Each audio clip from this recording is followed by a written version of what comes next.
Hello and welcome to Fire Breathing Kittens, a TTRPG podcast with a twist. Every single episode is a different story with different characters and usually a different system. So if you're looking to try out a new system for yourself, we probably have played it. And we get the rules, 60% right? Maybe? If we're lucky, anyway. This week we are playing Dicing with Death, a TTRPG which is not out yet, so we're still playtesting it. And the creator reckons maybe the end of the year for an actual release. I mean, who knows? Who knows? ADHD. Woo! It's a fun old time. Now, Dicing with Death is a fiction-first dice-based TTRPG that exclusively uses D6s. Challenges are overcome by contested rolls against the GM, who takes on the role of death itself. So it's a fun time. You will always find yourself at a disadvantage, having to use your wits and guile to survive, risking your safety and the safety of your party to defy the odds and weave your own tale. It's a fiction-first, improv-heavy system, and the rules act more like guidelines. And generally, the aim of the game is to have fun and tell a good story. But I'll just quickly go through how the roles work so you can understand, what's going on. So, as I said, we only roll d6s, and each roll is against me, the GM. So I say how many dice I'm going to roll, like 2d6, 1d6, you know how that sort of thing works, and what will happen if the player wins, and what happens if I win. The player will then try and negotiate for some more dice for themselves to roll, through different things we'll probably get onto later. Once we're agreed on how many dice each of us are rolling, and whatever consequences will happen at the end of it, we roll, and then simply put, the highest single number wins. So if my highest roll is a 6, and theirs is a 5, I win. If our highest roll is the same, we move on to the next highest.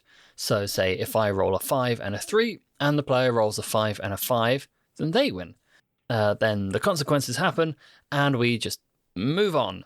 That's more or less it, and we'll cover anything else as it happens, but we need to get into the game, and that begins with introducing the characters who will be diving in with us. So, please welcome Bill. Hello, my name's Bill the Statueman. I am a 7-foot tall walking statue. I am light grey with dark grey eyes. I am handsome and people say I am chiseled. Oh, it bodes well that you like those sorts of puns. It bodes very well indeed. Next up, and it's a 2-player game today, so please welcome Sadie. Hey, I am Anne Jopling in the body of Sadie Duca. Sadie has signed an official legal document saying that I'm allowed to occupy this body while she is not using it. And it's honestly, really, it's a service, because wouldn't it be great if instead of your muscles atrophying, somebody exercised those limbs for you while you weren't there? Coma patients the world round would sign up for this privilege if they could. So I've got some vocab words that I, the player, would like to learn today. My goal is by the end of the season to be a little bit less terrible at understanding. The story is, I went to a play, Othello, with a friend. I understood none of it. And I was like, should I do something about this? I do play D&D. Maybe I should, make a character that's from Shakespearean England and isekai into our world. And she'll use vocab words like lapsed, which means shocked. Yer, which is prepared. Natural is actually not natural. It's a fool.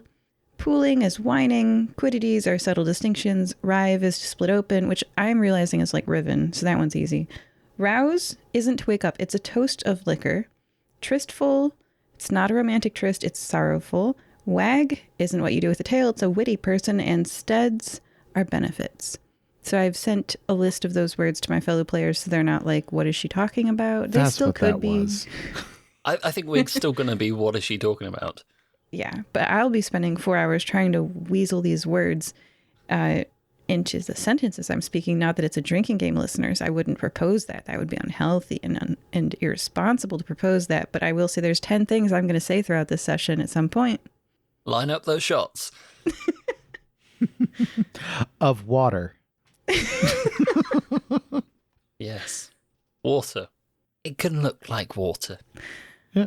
Oh, sorry. I forgot to say I'm like an elf. I'm 700 years old. I look like Freerin. Watch that show if you haven't. White hair, wide ears. Elf. Right, lovely. So those are our two characters for today. So let's say we'll begin the episode in the Fire-Breathing Kittens Guild Hall because it's a nice, easy spot.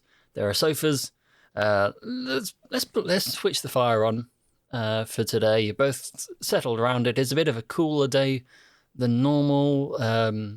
You're thinking maybe there's going to be a storm later on this evening because the clouds are starting to gather and it's looking a bit grim outside. So you're all hunched over. Maybe do you want to be called Sadie or Anne today? I'll answer to either. Okay. Elf, you've got a blanket over you for comfort. And then kind of, I imagine you two are probably chatting about something. What do you fancy passing the time doing?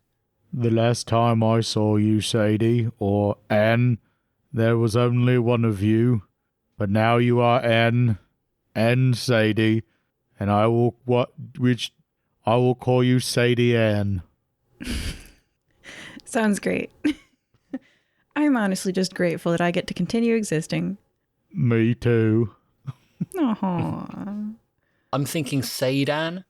Yes. Or is that too close to Satan for you? Just gotta hit that D hard. Yeah. Say Dan. Yeah. Yeah. I'm legally distinct from the devil. I hold out a warm container to Bill. I've pulled coals out of the fire and stuck them in basically like a Dutch oven, a pot with a lid, and I'm saying, I'm trying to show Sadie the steads of being in her body, and one of those is the feelings of comfort and warmth. Would you please, Bill, accept this? These are heated coals, and I think that even as a statue, they might warm your heart. Put them under your bottom. Bill takes them and takes the coals out of the brazier and puts them gosh. literally on. He's made of stone. I know, but like... He puts it under his butt and sits on it and goes, "Thank you." And then the chair catches on fire. I assume he's sitting on a very heavy stone bench. He is several thousand pounds. True facts. Either that or he's sitting on the floor. I think he's probably sitting on the floor, honestly. So there might be a burn mark on the floor. Yeah, let's say there's a distinct sizzling sound and the smell of burnt wood the longer you're sat there. And does Nusi still work at the bar? Of course. Yeah, she yells over, "Oi, what are you doing to my floor?" I was told to put hot coals under my bum, so I did it. Bill, we've been over this. People don't always mean things literally. Oh, sorry. He stands up and picks the coals up off the floor and pats out the little burning embers that had been building. There's always one, and it's always him. So what did you think? Was it fun? Did you feel warm? Yes, it was warm, thank you. You're welcome. See, Sadie? Warmth, comfort. And I cozy into the blanket and drink some hot cocoa. She still doesn't come out. Within the contented, if slightly awkward, silence, you hear, both of you, a very quiet noise coming more or less from the entryway. From your position, it'll sound kind of like, ooh, ooh, ooh. And I'm just making sure that's turned up on my waveform. Yep, so that's not just going to be silent later. Bill, an owl is dying outside of the guild hall. I will go help it. Bill stands up and walks to the front door.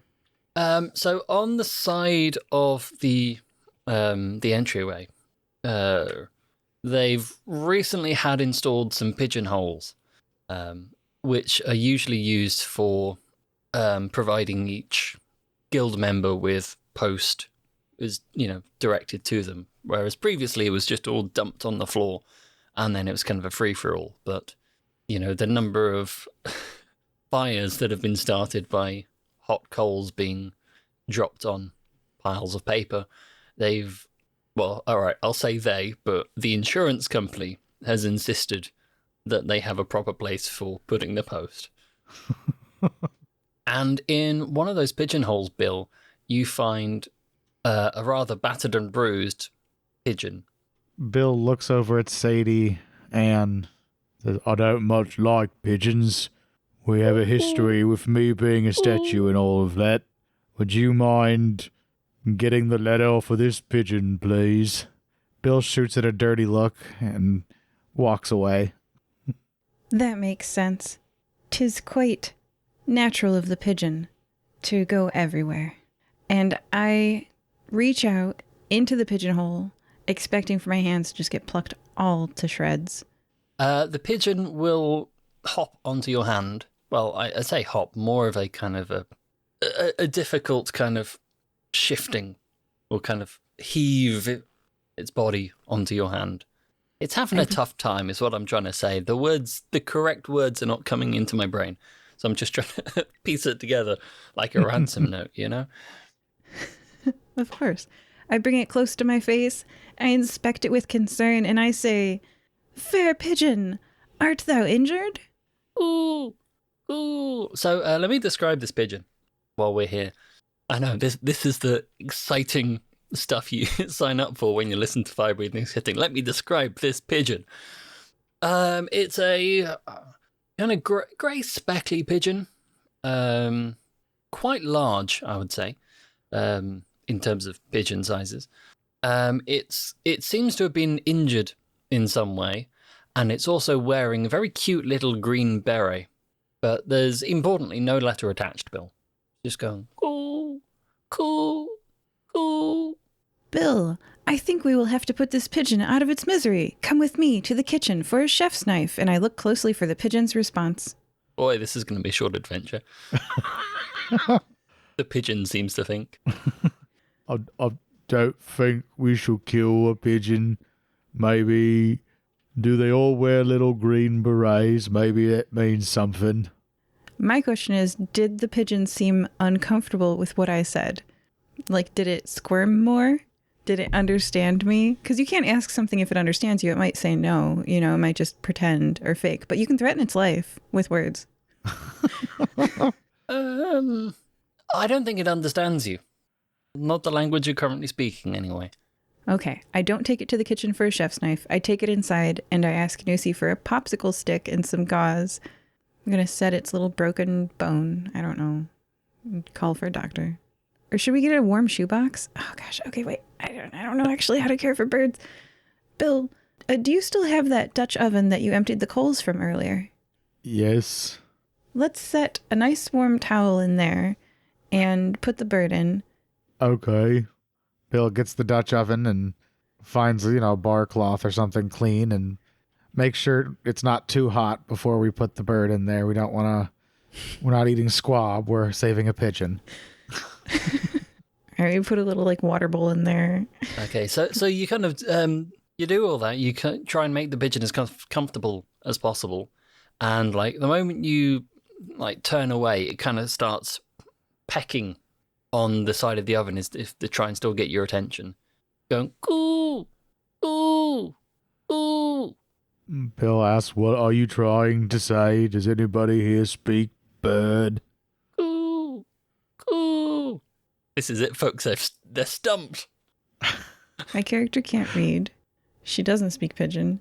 She does often eat wild animals. So like Shakespearean peasant ain't got a lot of pet tendencies, They eat stuff. You said no letter on it. A green beret. Well, the pigeon is not a green beret, but it has a green beret on. Yeah. I'm going to ask Nusi, does this belong to you or anyone here? It appears to be hurt. No, it doesn't look familiar. Not been here before, but, it's not going to wouldn't be the weirdest client we've ever had. Do you speak pigeon or know of some tapping code invented after my time, I'm sure? An advancement that lets you communicate with only the pulses of shorter and longer length? Well, wait, you're new here, so we tend to have this thing, right? It's called magic, and it can kind of do pretty much whatever you want. So maybe if you find someone who can do that, maybe? I'll keep an eye out. Okay, I'm going to squint and try to look through the multiverses around us, and I'm looking for something that is half pigeon, half elf. That way it can talk to us both.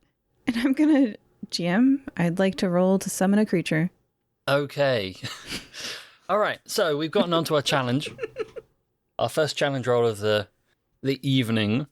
So how challenges work is that challenges are basically any old obstacle which tests our character's skills, right? So if an outcome could be difficult or dangerous, then that sounds like challenge time. So what I'm going to do is say how many dice I'm going to roll, and also in the process get my dice out, because that's one thing I forgot apparently. Oh, they're right here. Perfect. So let me see. Summoning a creature from another realm. I mean, it's one of the more ambitious ones we've gone for, certainly. You know what? I'm going to roll 2d6, I think, simply because I'd say it's a fairly tricky thing to do, but also we need to get the adventure actually started. I would like to negotiate using my over-imaginative trait for a second dice. Okay, how would that kind of weave itself into the fiction of what you're trying to do? The half-pigeon, half-elf creature shall be called a Mordecai, and they're actually associated with your doom. So if you see them, you're going to die before the end of the season. And so I'm writing this whole lore book for this creature. They have red eyes. They stand tall on pigeon legs, taller than an elf or a pigeon, 7 feet tall. And their wings, everything that their wing shadow falls on, if it's a plant, it withers. And I don't know. I'm creating this whole thing. That's how. I'm looking for one. So I'm scanning through squinting. Basically, my character's power is that she can see stuff around her that exists in more than just her reality. And if she pokes, she can prod the threads and let them loose into ours. Okay, so it's kind of like you know what you're looking for, therefore it makes it easier to find it. Rather than flicking through a whole book going, oh, will this work? Will this work? You're like, okay, I know what I'm looking for. There we go. Yeah, that sounds all right to me. So I think if you win the roll, then this Mordecai will kind of pop out of a different plane and help you. If I win, I think it's going to pop out as well. But when it leaves, you're going to get a very very lifelike and very distinct vision of how you're going to die. Ooh, fun. Okay, I want to lose. All right. I mean, I can provide that vision anyway, but I'm rolling 2d6s. Yeah. Okay. I got 2 5s. Oh, that's okay. I got a 4 and a 1, so 5 beats a 4. So Shucks. I mean, I can still give you a vision of your death if you really want. I guess it'll come. I'll just have to be patient. How about an impending sense of doom? Ooh, I'll take it. Only on his way out though. So what does this look like how the whole process works? I poke at the air. It looks kind of like I'm pulling apart a curtain, but it's the air. I reveal just the most awful creature. It's 7 feet tall. It's got big stork crane legs, like when an ostrich kicks and disembowels people and you're like, oh God. It's got big old wings and its eyes are red in a pigeon head with elf ears sticking out. Really an abomination. It turns and looks at me and I go, pardon, I have this tristful pigeon here. It is in need of some translation. Look at the cute green beret. Wouldn't you like to translate for us to communicate what its needs are? Also, welcome to our reality. There are many people here for you to prey upon. I smell burning. That's the coals. Bill? Hello, my name's Bill the Statueman. Can you tell me what this pigeon is saying? Yes. Will you tell me what this pigeon is saying? Yes. Would you do it right now? Yes. Is the pigeon saying yes, or are you translating? I'm just pissing about. I don't get many visitors. Maybe it's my voice. Maybe. I will assist. And the Mordecai will flap their wings, and let's say kind of magical kind of darkish clouds kind of start enveloping the... do you want the pigeon to start speaking common, or do you want to be able to understand pigeon? I think the pigeon to start speaking common. Although I think it would be more interesting if Bill spoke pigeon, so he had to translate, so let's do that one. Bill speaks pigeon. And the Mordecai can help both of you. That's It'll save time. So maybe it's best that we just translate the pigeon, because otherwise you're going to be hearing what pigeons are saying for the rest of time. That it can speak common, I guess. Okay, we'll do it that way. So yeah, these kind of dark purpley clouds start enveloping the pigeon, and when they dissipate, the pigeon will be able to talk. But then the Mordecai, I think, stares into Sadan's soul, and you look into the kind of red glowy eyes and almost see that you see the depths within, and you can see an infinite number of planes and an infinite number of different possibilities. But before you get trapped within those depths, the Mordecai vanishes back into its own plane, and leaving you with only a brief sense of impending doom. Wow, how nice. It has rived the realities and returned to its own. They usually stay here. That's amazing. I think it didn't like the smell. Ah. I think understandable. Anyway, this pigeon. So previously it was just going coo, coo, coo. Now that you can understand it, it's going coup, coup. There's been a coup. I was gonna ask that, but I thought it was stupid. With the little beret and all, I thought Viva la Resistance.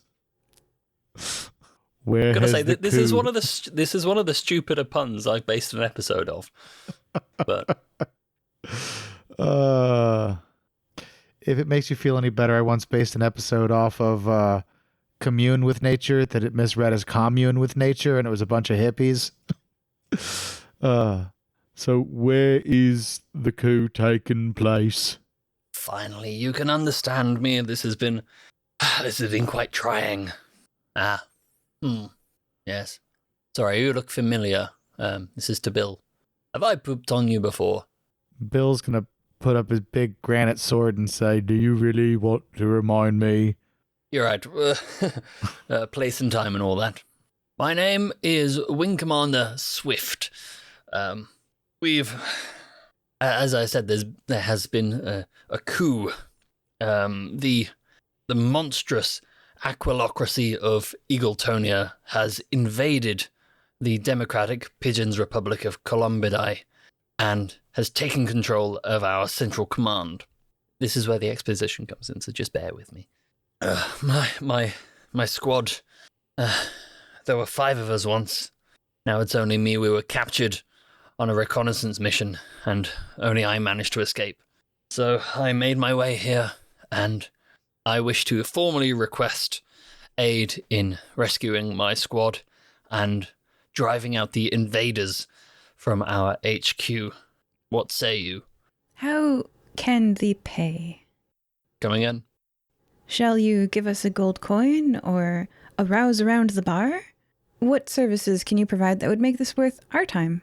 We're a guild for hire of mercenary folk.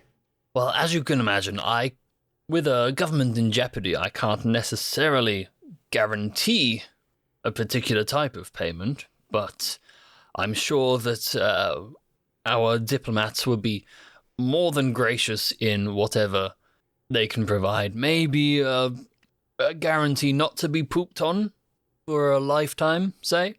I'm in. If my friend is satisfied, then so am I.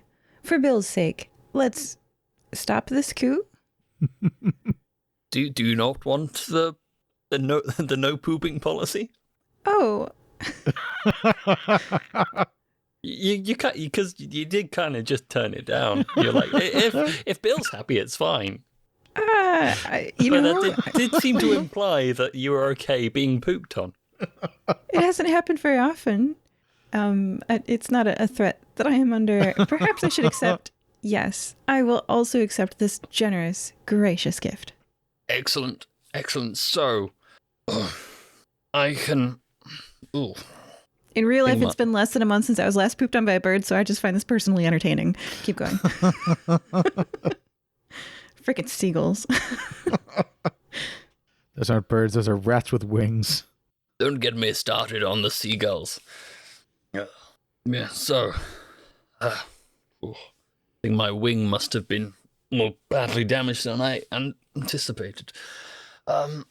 Yes, so... The monstrous eagles are holed up in the mountain fortress on the mountain to the north. We'll figure it out later. It's not that important. Please rescue my squad. Ice, Roller, Smurl, and Dove. If they're still alive. It doesn't matter what happens to me. I just want them to be safe. Just tell them I sent you, and they will believe you. What I may be able to do to give you one last bit of assistance, and you can see at this point, his breathing is certainly getting a bit more laboured, and yeah, let's make it a bit more dramatic. You can see like there's this definitely seems to be kind of slumping over a small amount as he's speaking. Hang in there, Wing Commander Swift. I think I can do one last thing for you. I can... See, there's this thing called magic, and if I'm lucky, then I can still make it work. And it will kind of very labouredly... That's not a word, but it is now. He very labouredly kind of flaps a wing, and both of you feel, to the both of you, it seems as though the world is getting larger and larger and larger around you.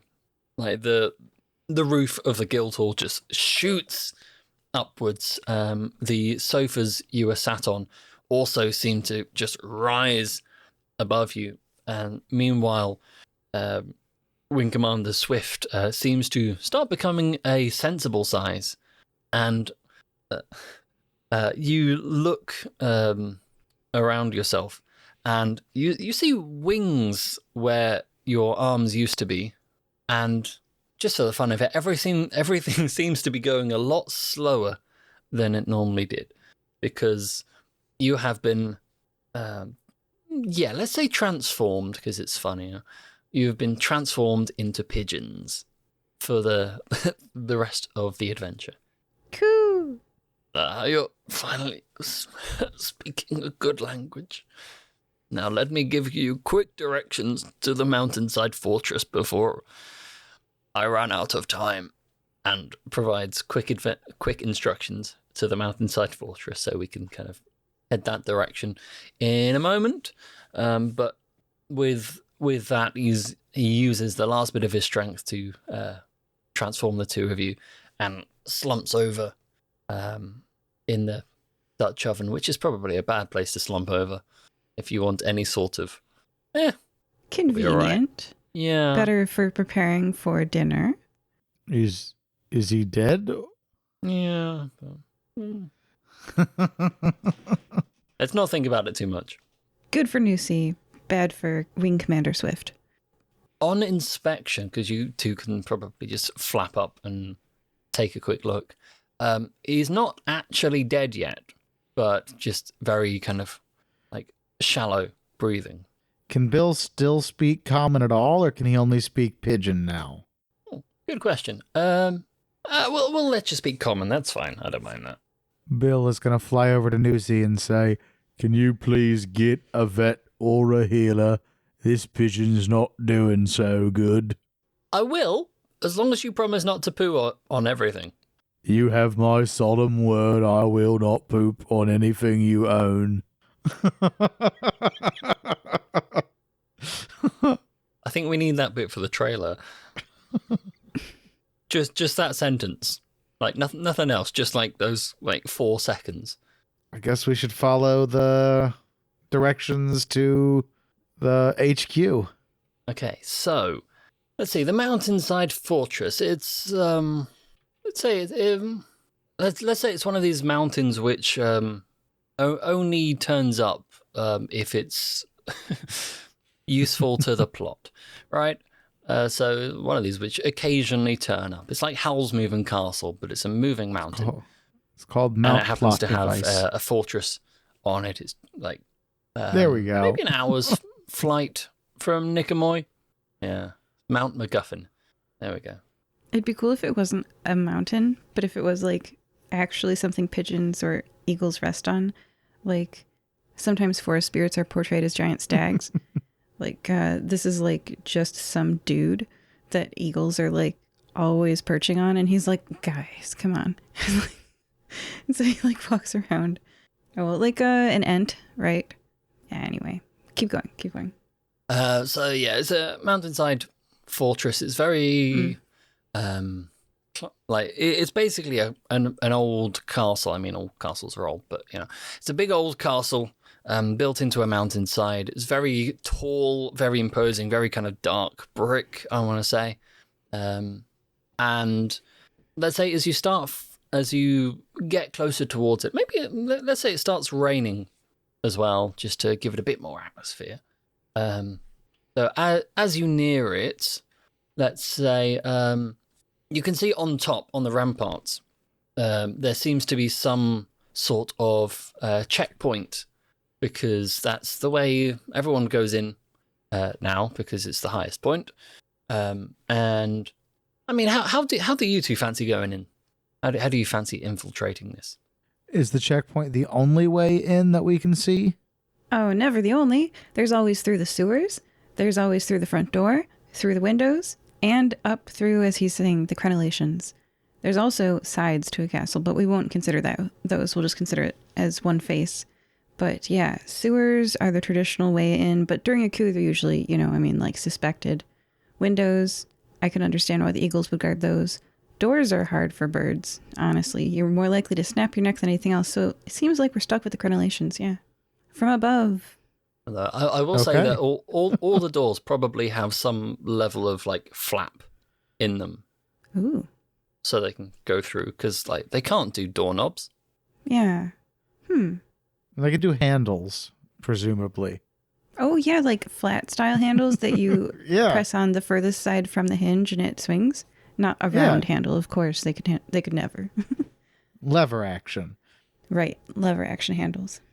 The windows are probably like death traps, like so they've probably got dots on them, the bird safe dots. Oh yeah. Let's go up to the crenellations. We should bring a coconut.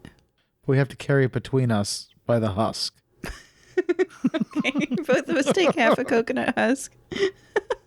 Okay, so on the way, you swing by the local coconut tree. They're migratory, you know. You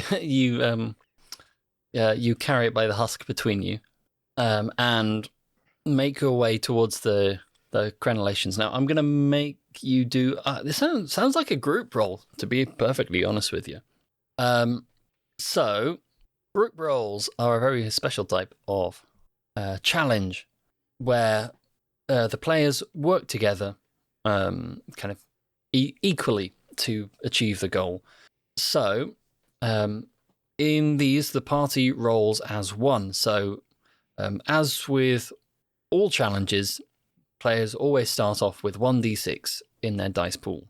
But you can both add your individual traits to this, as well as any extra context you might feel is relevant. So, maybe in this situation, depending on what you're trying to do, if you're just trying to get past any security without being too obvious about it, maybe I would say in terms of context, maybe because it started raining, maybe their sight lines are reduced, or maybe they've decided to retreat inside because eagles don't like getting their feathers wet, let's say. Basically, as long as you can talk your way into kind of logicking an extra dice, then I'll let it go.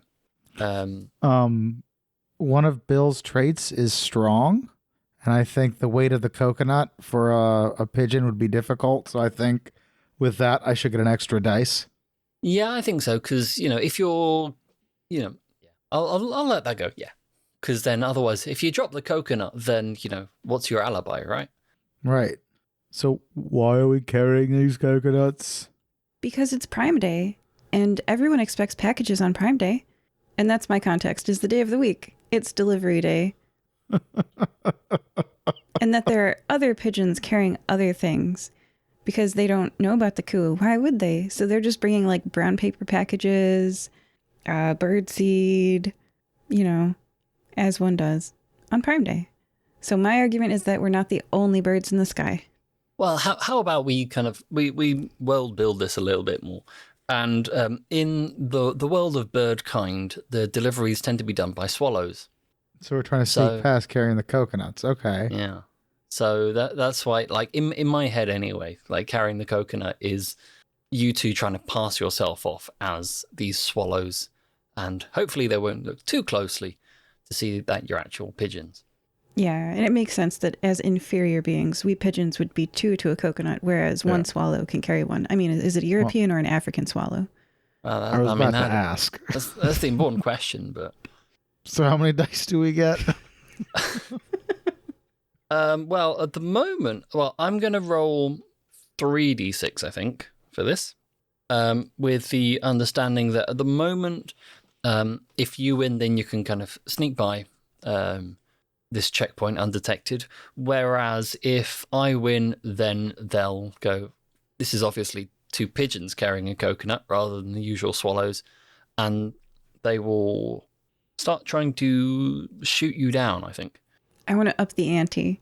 I want to make a swallow friend, like help them out with their load a little bit, be nice, and then see one that's struggling and be like, hey, I got you, friend. And then I have one leg on the coconut and one leg on their package. And I'm like, we're helping out. Yeah. And I get some information or map guidance from this swallow. And if that, I'm trying to build up towards higher and higher numbers of dice. My personal goal for the system is I want to see 10d6. So I'm like, yeah, let's raise the stakes. So swallow friend. Sounds like a kind of a context thing for me. So if you want, you can have an extra dice if you're running along the lines of while you two are carrying this coconut, you kind of also help a legitimate swallow. So you can kind of try and angle it so you're hidden behind. Yeah. Hidden behind it and they don't look too closely. But any extra help provided by this legitimate swallow will be subject to later rolls. Also, I guess it depends on how the roll actually goes, because I imagine if you get this one shot down, they won't be super thrilled to help you out. Yeah. So is that 2 context d6? So yeah, I think I'll give you an extra. So I'll give maybe let's say 2d6 for the swallow idea, and then 1 for the strong trait. So you should be on to 4d6 between the two of you at the moment. There is another option for trying to gain dice in this game, and that's bargaining, which is basically a kind of a risk-reward system. Is basically betting, where, like, if I were, I don't know, Bill, I would say, okay, if, give me an extra d6, and then if I win, then, or give me an extra d6, and then if you win, as in me, then something inexplicably horrible will happen. So it gives you theoretically more chance of winning the roll, but also at the risk of something bad happening should you lose. I'm okay if something goes bad here. We're early on. Yeah. Yeah. So along the lines of, say, if Bill went, okay, if you give me 2d6, but if I lose, then we're getting struck by lightning. Ooh, exciting. Like that sort of thing. I'm not saying, that's what I'm suggesting. That's just an example. Here's a way to work towards that. I had a lightning bird as one of my summons earlier in a past episode. So our lightning bird could find us and really mess things up if it goes wrong. That could be how we get struck by lightning. I don't know. What do you reckon? I'm okay not making the deal about getting struck by lightning. I think we have some good odds on our side already. At the moment, you're on 4d6, I'm on 3, so the odds are in your favor at the moment. Can we go 5d6? Risk lightning? Sure. All right, I'll roll a third one. All right, so the 5d6 between the two of you, I'll be rolling 3. Let's see what we end up with. I rolled a 6 and a 4. A 1, a 6, and a 5. Okay, so this is where it's actually quite good that you got that many dice, because I rolled a 6, and a 4, but combined, I believe you have a 6, and a 5. Holy cow, the lightning bird dice really helped us out, man. Yeah. It did. Good thinking. And it's like, Anne? And I'm like, oh man, it's you, lightning bird. I didn't ever name you. That's probably because we couldn't talk. Now we can. What's your name, lightning bird? Larry. Larry, do you remember the time you tried to mate with a chandelier? That was embarrassing. So anyway, I think we cut that from the episode. How you doing, Larry? Yeah, I'm all right. Just chilling, trying to get struck by lightning. You know, the usual. You look busy. I'm carrying a coconut in one claw and a package for a swallow in the other, and I'm like, you know, as one does, I'm also in a different body. Cool of you to recognize me. I thought there was something different about you. Yeah, now I see it. What do you think? What do you think? Points to Pigeon Self. Well, you've looked better. Well, But you know, if it makes you happy, then I'll support you. Larry, we can't all be lightning birds. That's what my ex used to say. And for in, right? We're in the castle. Yeah. Okay.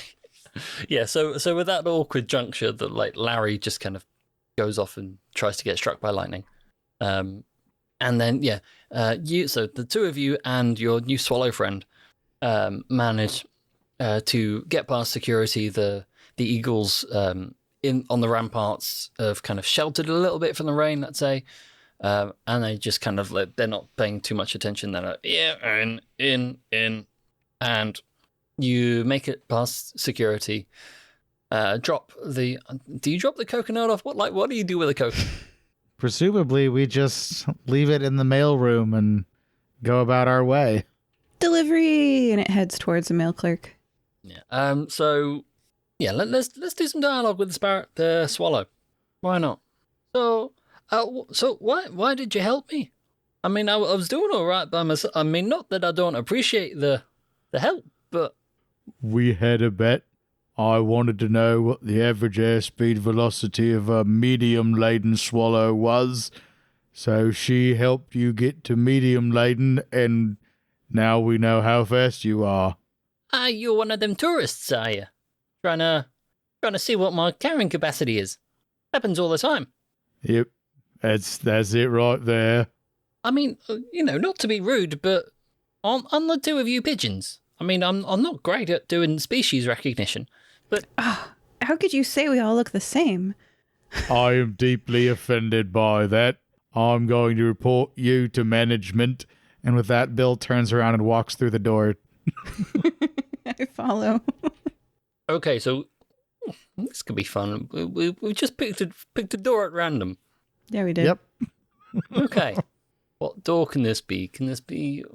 Yeah, let's make it fun. Let's make it let's make it where we're all it's a room full of eagles all eating, and it's quite a large door. It goes.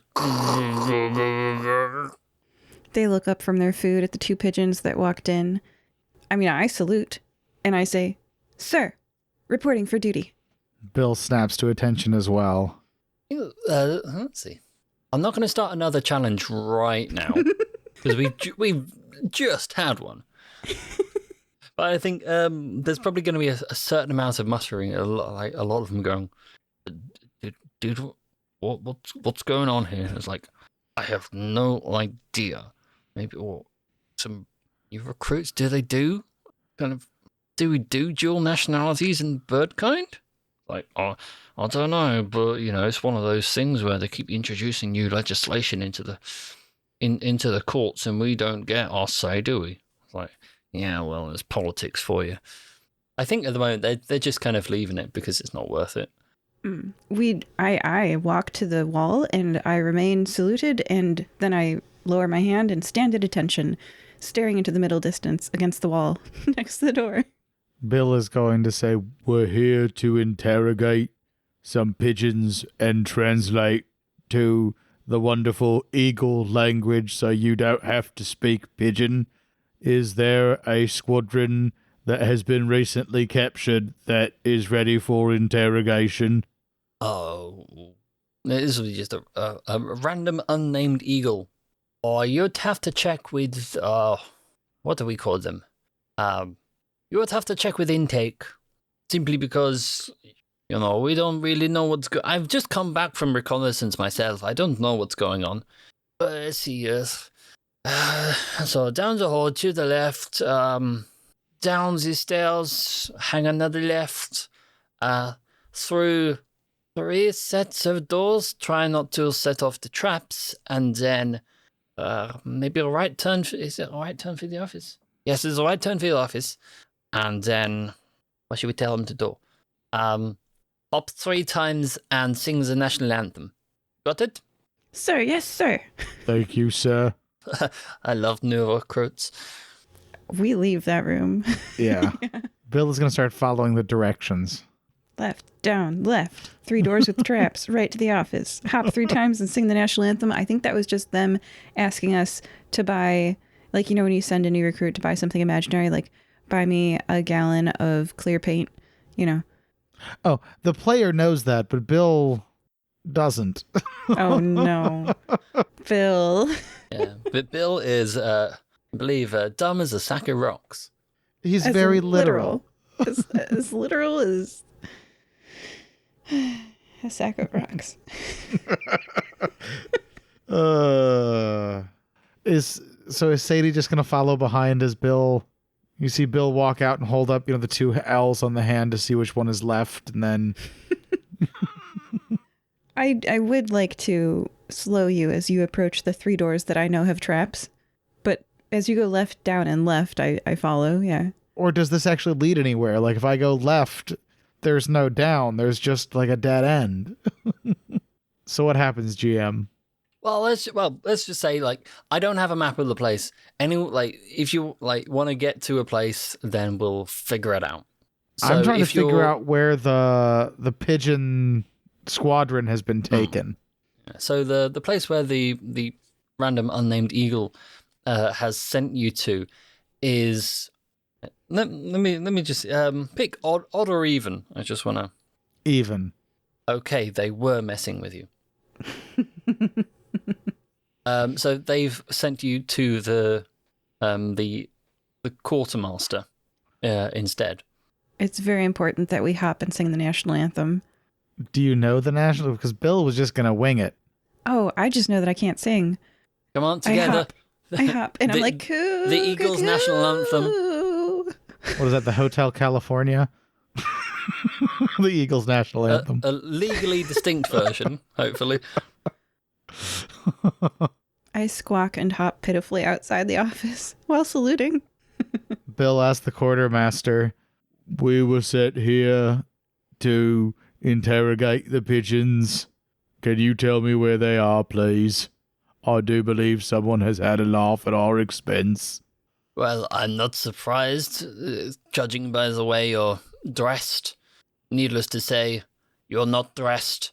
We would find it unacceptable for anyone to go into any interrogation in any capacity if you are not in the proper attire.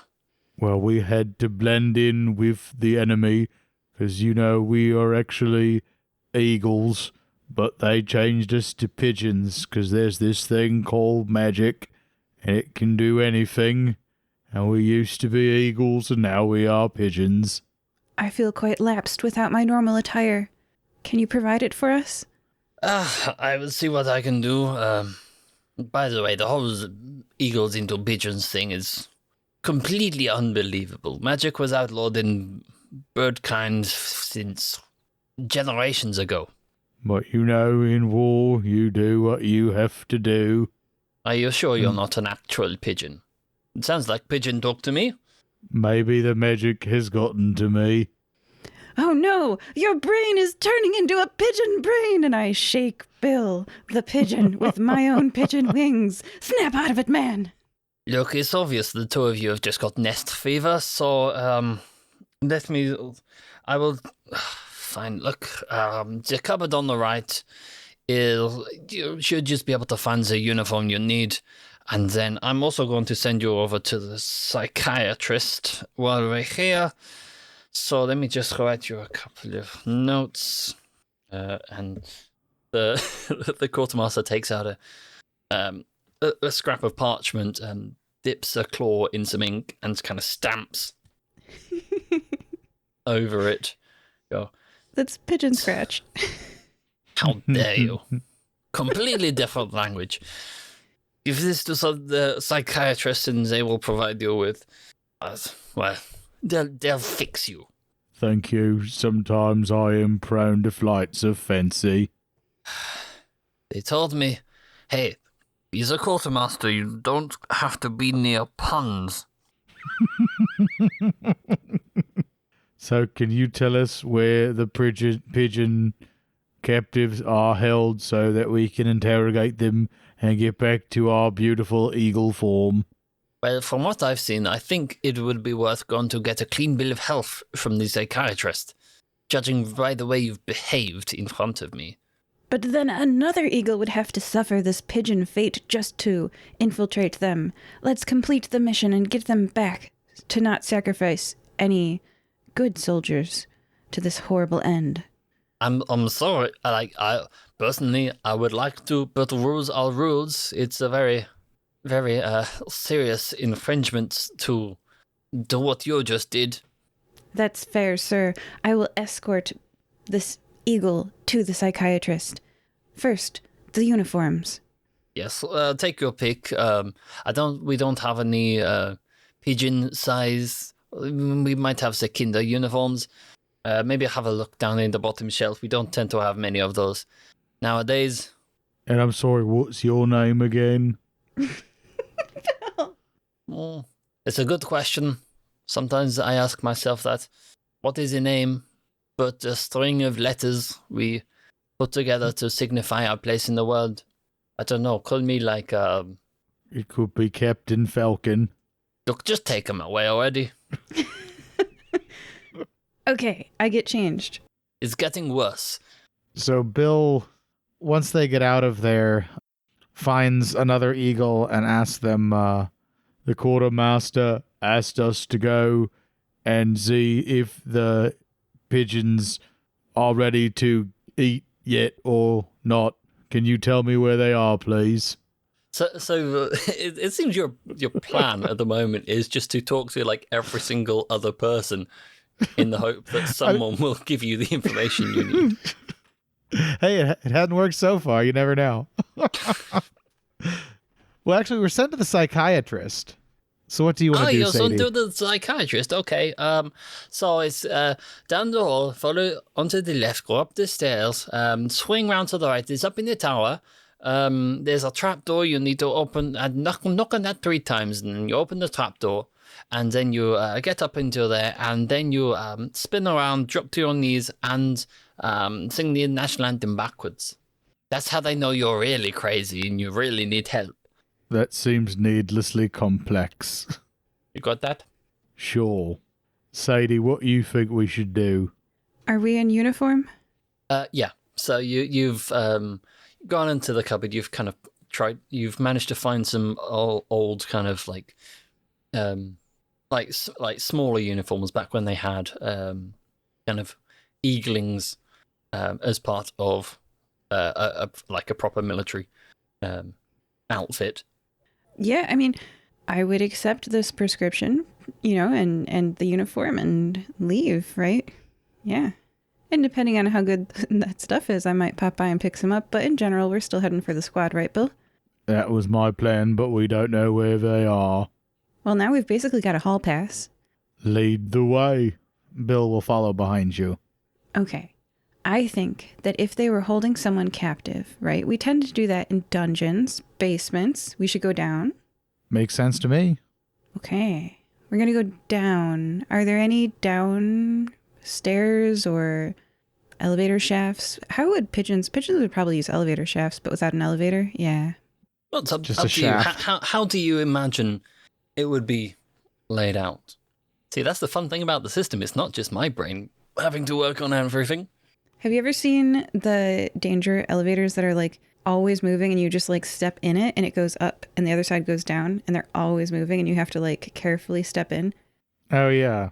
I think that's what they have here. And they're just so good with their animal bodies at like moving that nobody gets squished. And then it's also an army, so like if you get squished, we'll just replace you. And I get in the downside and I just go down. Come on, Bill. And I hop in with my prescription and uniform on. Bill hops in as well. Our goal is to go down quite far because dungeons and like interrogation rooms, I imagine that'd be at the bottom far.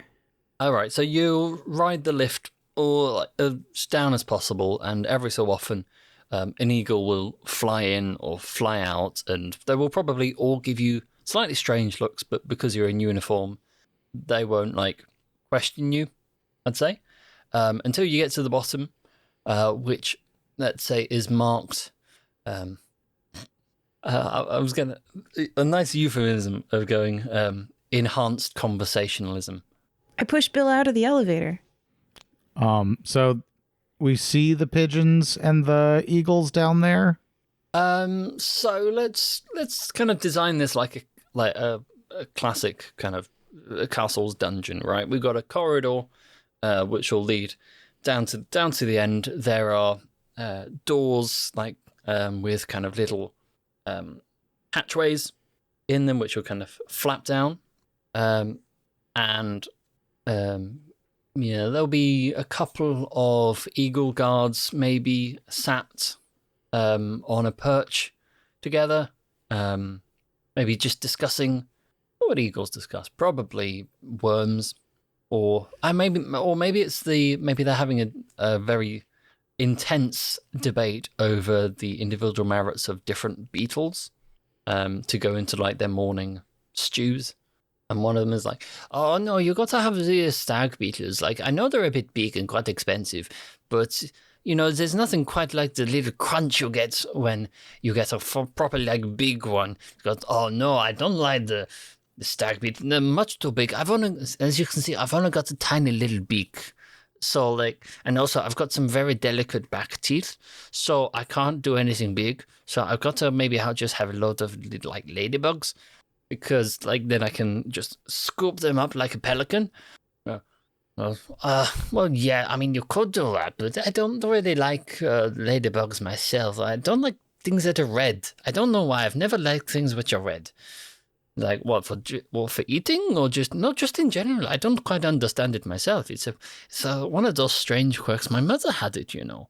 Oh, is that right? Yeah, and it kind of just goes on like that. I think they will probably. I will just warn you in advance if you, because let's say there's a sign down at the end which will have like one of those little flip things, which is like, you know, like seriously advanced conversationalism, and it's got a like occupied and unoccupied thing, and it's flipped to occupied at the moment.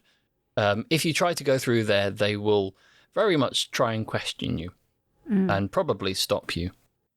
As the two eagles, are having a conversation about what sorts of foods they like to eat and what fits in their mouths and what doesn't, and as they stand in front of this door, which its enhanced interrogation techniques occupied sign is unoccupied, we have our prescriptions in hand. And so I don't walk up to the door, I walk up to them and I say, "You've caught it, haven't you?" I'm sorry? There's a sickness going around, a mind sickness. It's a counter tactic by the pigeons. We infiltrated them, so we know about it. And that's why the commander sent us to catch everyone who has been infected. You think eagles eat bugs, don't you? Well, only it's like a health food. Oh, no. We brought these prescriptions for you. Quick, go to the psychiatry floor and get back to eating fish like eagles do. That sounds like a challenge to me. Okay. For circumstance, I have these psychiatry scripts. And also the fact that eagles eat fish. And? Those are my 2 dice I'm arguing for. I would love to up the ante, though, and turn this into a combat if I mess it up. So I'm going to try to get a stress dice. I'm going to spend one of my 4 stress points to have 3 dice. 1 for script, 1 for fish in their memory, and another for the stress point. So I'm going for 3 dice, and I'd love it for something terrible to happen if I mess up. Okay, so I think I'll probably roll 3 dice myself, just on the basis that if someone just comes up to you and tells you you're crazy, you're not going to believe them. I do have a script, though. All right, so let's roll.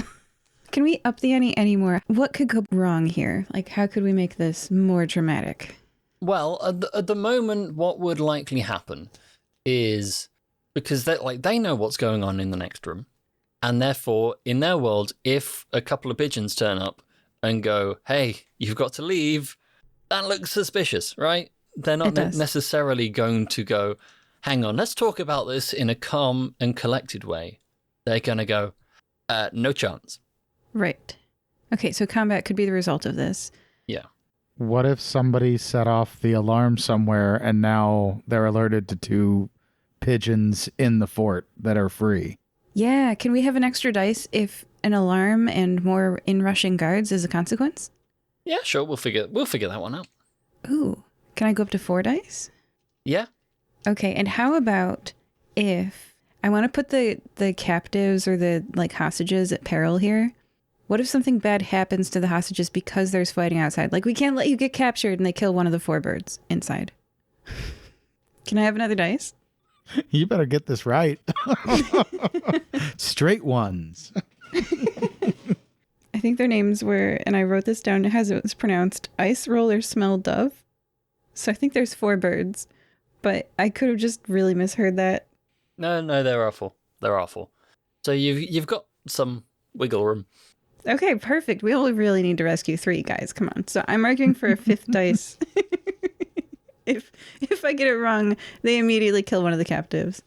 Well, what I'll say is I'll give you that 5th one, but they won't necessarily kill one of the captives. What I will say instead is that, rather annoyingly, the door is locked.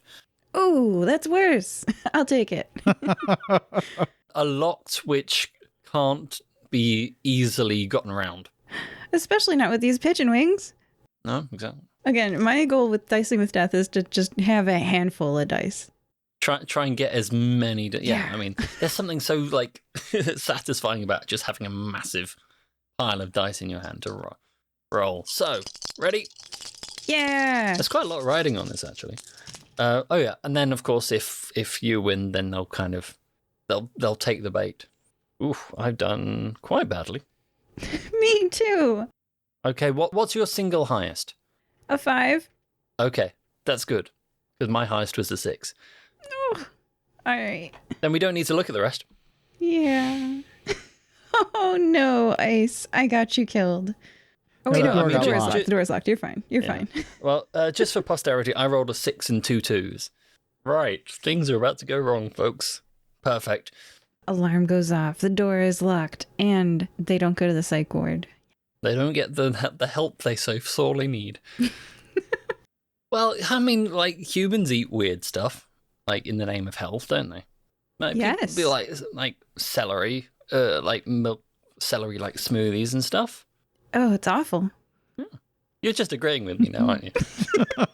I really don't like celery.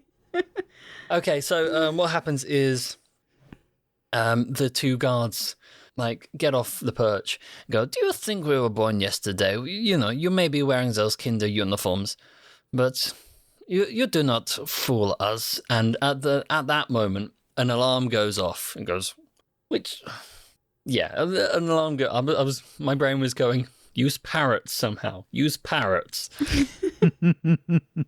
But an alarm goes off and there's an announcement which sounds, and it's the voice of the quartermaster going, attention, attention, there are 2 pigeons loose within the facility. They have not attended their mandatory psychiatric meeting. Please apprehend them, and if necessary, subdue them and deliver them to the psychiatrist for emergency, whatever it is the psychiatrist actually does. Wing Commander Swift, you should have turned us into eagles.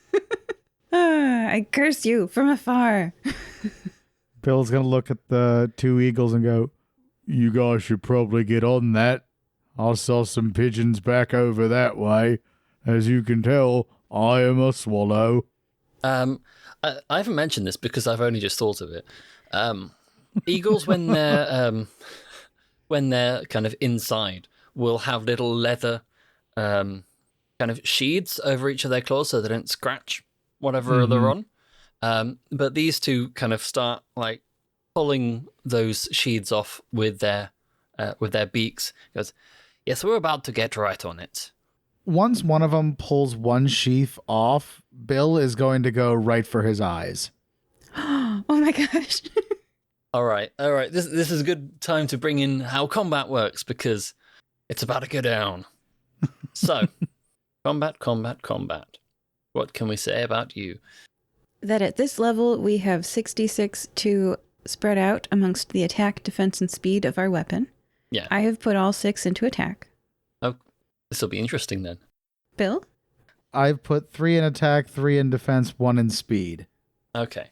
So, how combat works in this is each character has technically 2 weapons, but most people just stick with the 1 for ease.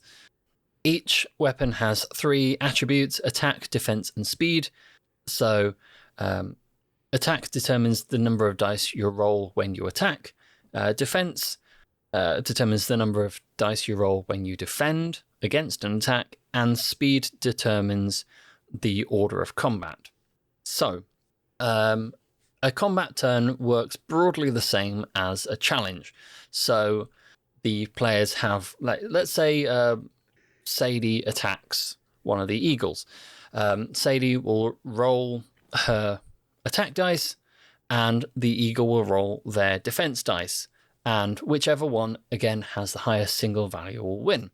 And with these rolls as well, you can, again, bargain for extra dice, for any extra effects or to make things a bit more interesting for yourself. And that's broadly speaking it. Each person has a certain number of wounds they can take. Each weapon deals 1 minor wound, unless stated otherwise. 3 minor wounds get you a major wound, which will do stuff if we get to it. 3 major wounds and you're dead. So we'll try and avoid that if we can. But you never know, might happen. We'll go down to a 1-person adventure. I don't know, there's a swallow knocking about who might help out if one of you happens to die. So who goes first in combat? So I think at the moment, just because Bill has gone straight for the eagle's eyes, I'll let you have a free shot. Okay, so I have 3 in my attack. All right, I'm just going to quickly roll stats for these 2 eagles, because the thing with improving it, you never really know what's going to happen. So, okay, I'm just going to write this down quickly. All right, so Eagle 1 has 3 attack, 4 defense, and 2 speed. Eagle 2 has 2 attack, 5 defense, and 1 speed. That's the fun thing. You can just randomly roll enemy stats. Just roll 3d6s and put them in the order they turned up. So, okay, those are our ones. So I'll give you your free shot. Which one do you want to go for, 1 or 2? Which one had the lower defense? Eagle 1. I'm going to go after Eagle 1 then. Okay. So is there anything in the way of bargaining you want to try and do to increase your attack dice? Again, I am strong. I feel like that would be a benefit here. Well, during combat, we don't use our traits. Oh, we don't use the traits. We don't use the traits. I would say situationally then. Only stress points and bargaining can be used to increase your dice rolling capabilities during combat. Then no, I think I'll just take a straight up roll. Okie dokes. straight up roll. So be 4 for me. I got 653. Ooh, okay. I got a 6 and a 6. And also 2 4s, but they're not important. So you go for the eyes of the first eagle. So what, like, out of interest, what does that look like?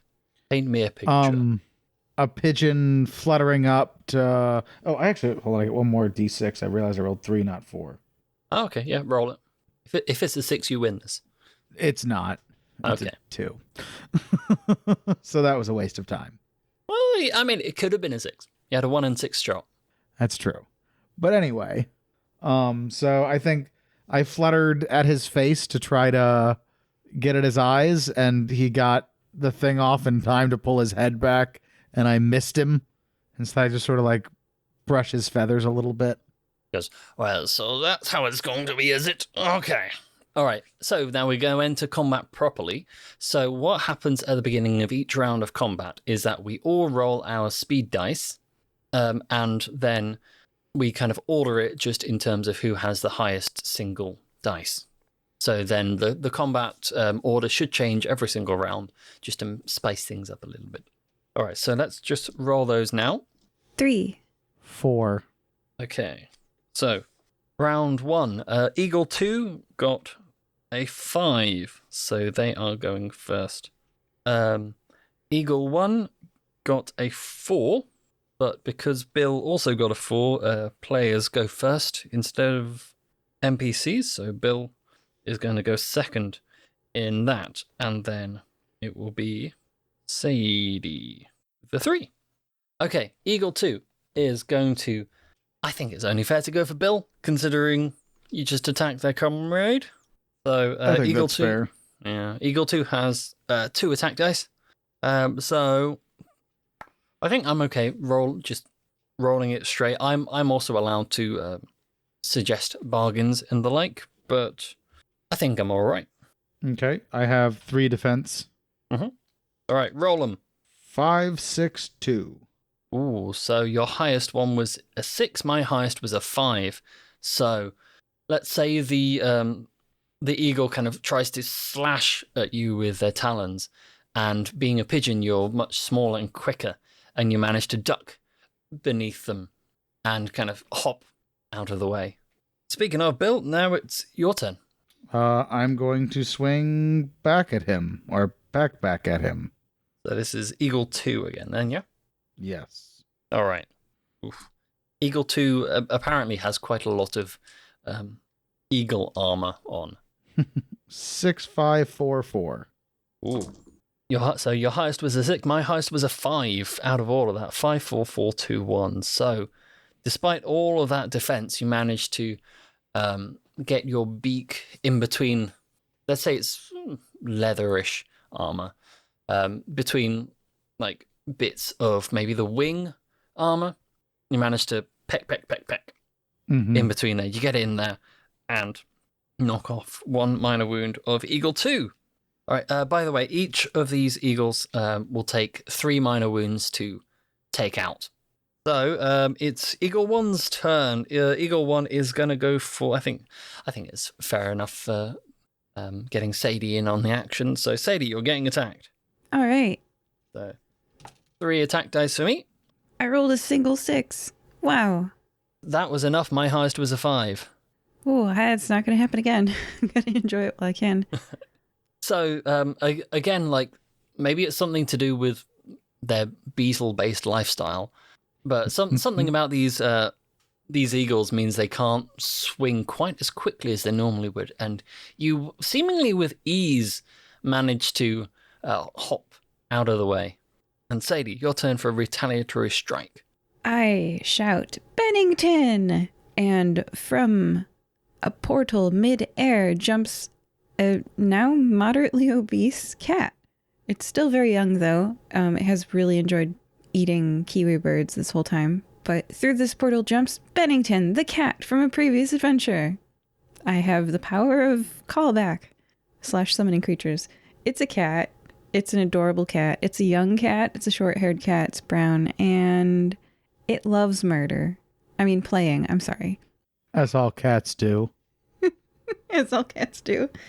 So when it sees these two eagles and it recognizes me because I pulled it through a portal and it's like, oh yeah, her. And I'm like, it's me. I'm a bird. Don't eat pigeons today. But I just give it a thumbs up as a pigeon. And I'm like, birds. And I point to the eagles. Birds, but not us birds. Them birds. Them birds. So that's my summoned creature. That's on my character sheet. Okay, are you using that as kind of your weapon? Yeah. Okay, so do you want to roll your attack dice? Sure. Which one do you want to try and go for? Or steer Bennington towards? The one with the higher defense, because I have the stronger attack and it's more likely to pierce the armor. Okay, yeah. So Eagle 2 has already been hit, so maybe focusing fire is probably quite a sensible thing to be doing. That is, a 6 is my highest and 2 5s is my next closest. Again, my highest is a 5. 5, 4, 3, and 2 1s. So Bennington careers towards this eagle who's kind of trying to check out their wing and going, pigeon. And they look up to see this cat just going, "Argh!" And I think latching onto their front and kind of like chomping down, maybe on the neck area. And the pigeon the eagle even thinks, oh, the irony, this is how we do it. And I'm going to say Bennington is just going to hang out there until you say otherwise.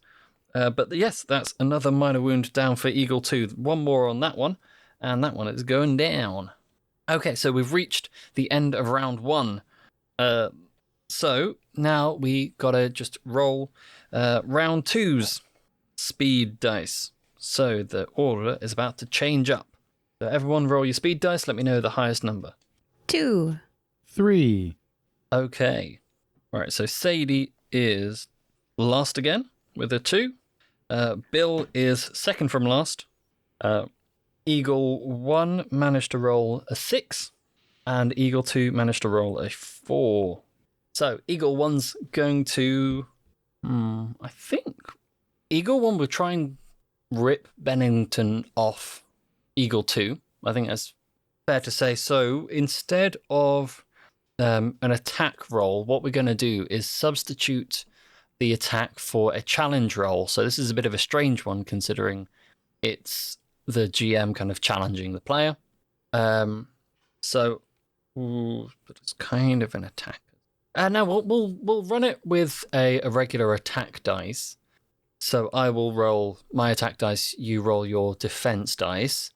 But how about we say that if I'm successful, then the eagle will kind of rip Bennington off and throw them across the room, which will mean that maybe on your turn that so you don't take any damage, but on your turn you won't be able to make an attack.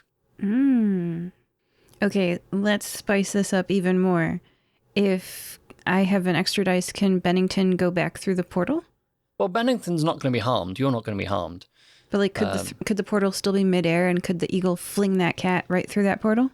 Well, I'm kind of tempted to say there's a handy window. Oh, kitty. We're in the dungeon, though, right? Yeah, I know. A window appears. A dungeon of a cliffside castle, so the dungeon might not be ground level. True facts. But, well, I mean, whatever happened, Bennington is not going to be harmed and will probably disappear. I'm just flavoring it. So I'll give you your extra dice, yeah.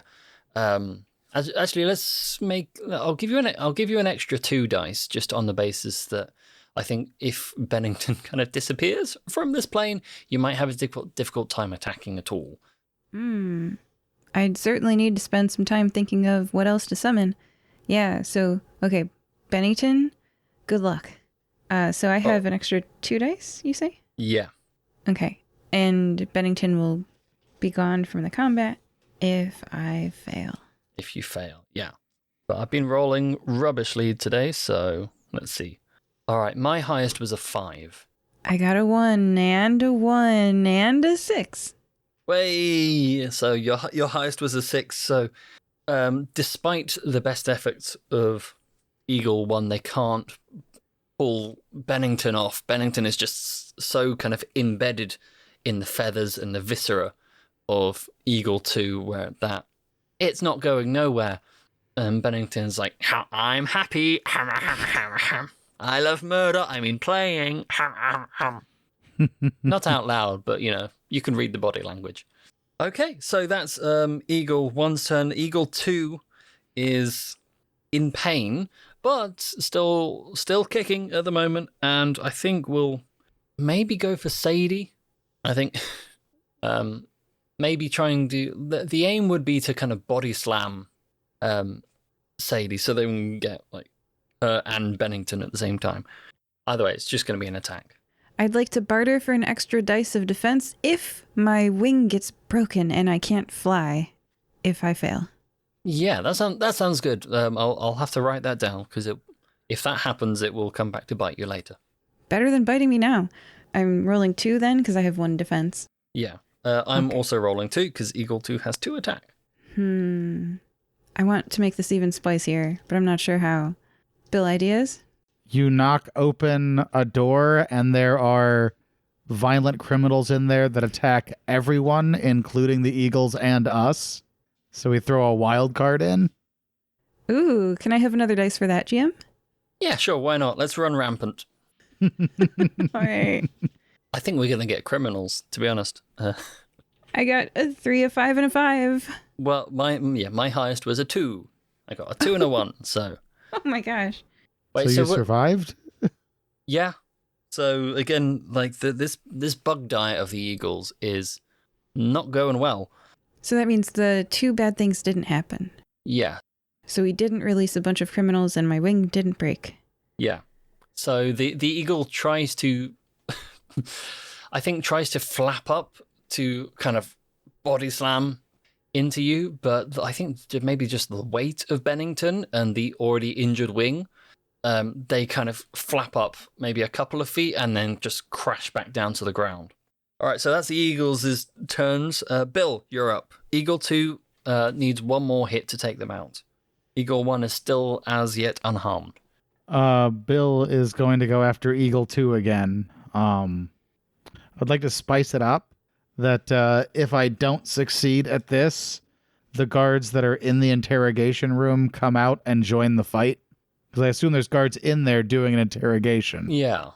Do you want any extra dice for that, or do you just want the chaos? I want extra dice for that. Yeah, an extra dice for that, please.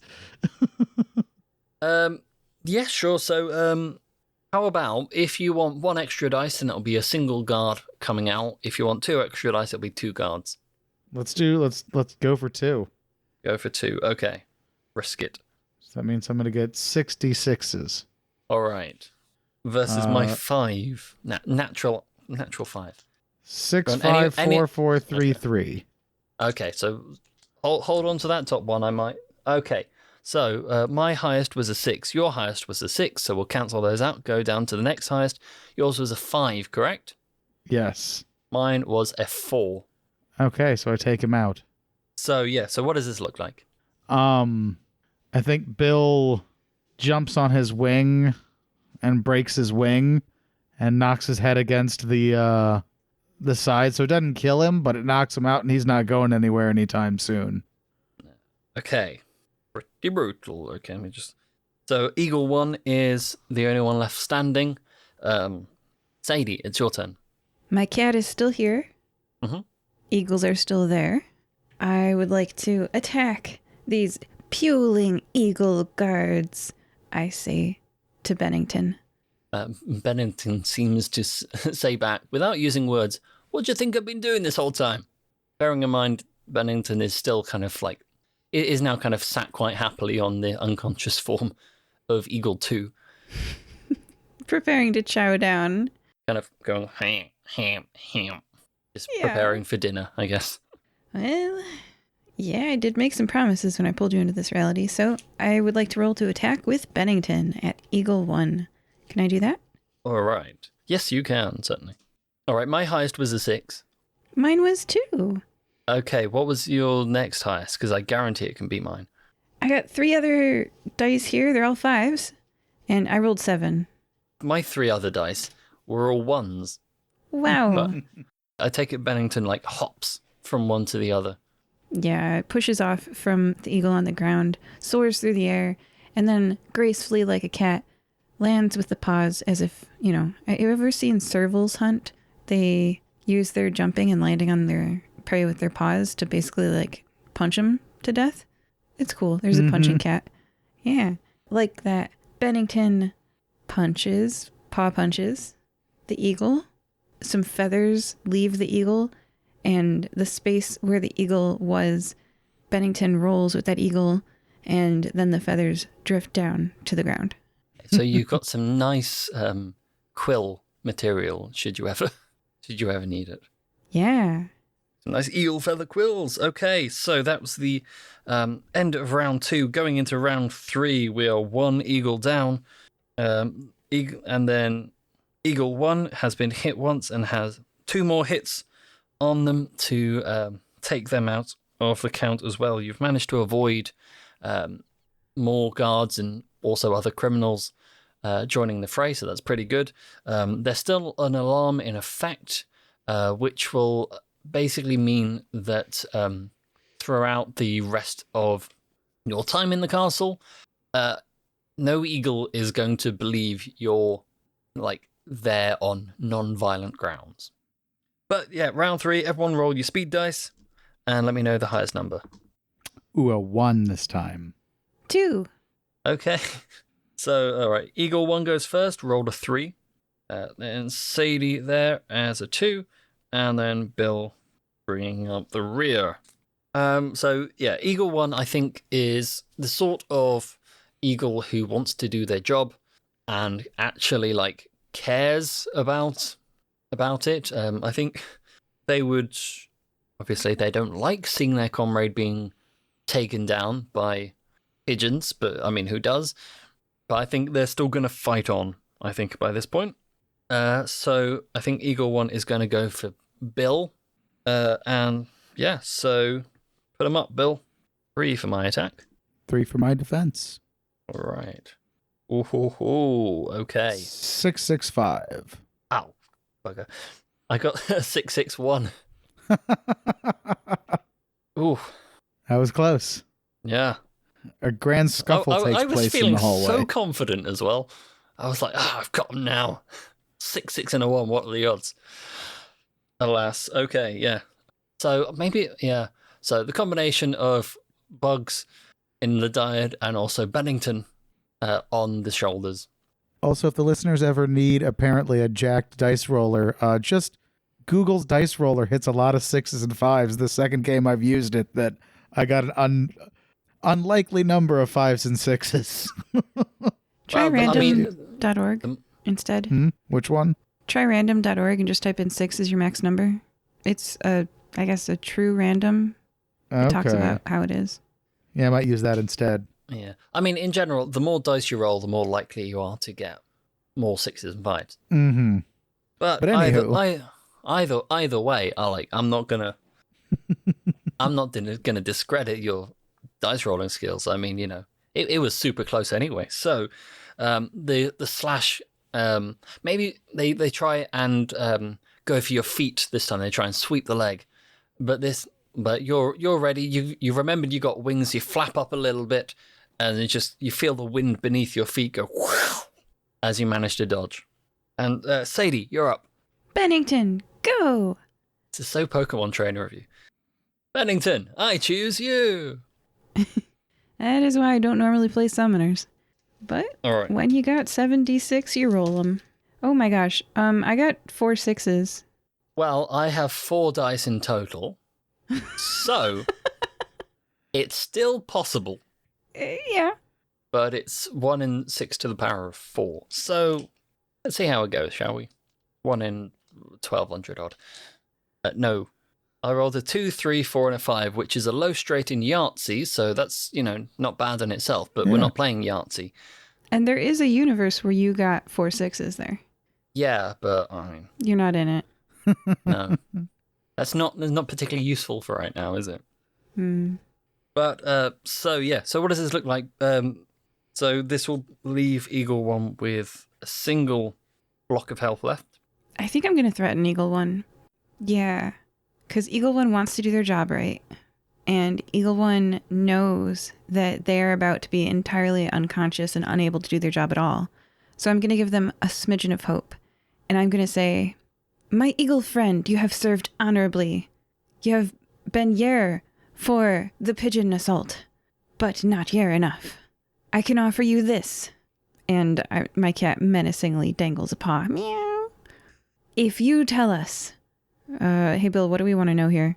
Out of character, obviously. Probably how to get out of here at this point, because we know these guys. We've got them. What was our other objective? Save these guys, and if we could restore. Are we actually sure the pigeons are the good guys here? Because they talked about them breaking rules, but they're the ones that are paying us. Yeah, we're not really sure what's going on. We really just know that Wing Commander Swift wants Ice Roller, Smell, and Dove to be rescued. Rescue the squad, not save the country or undo the coup or anything. Rescue the squad. Okay. Yeah, we need an exit plan.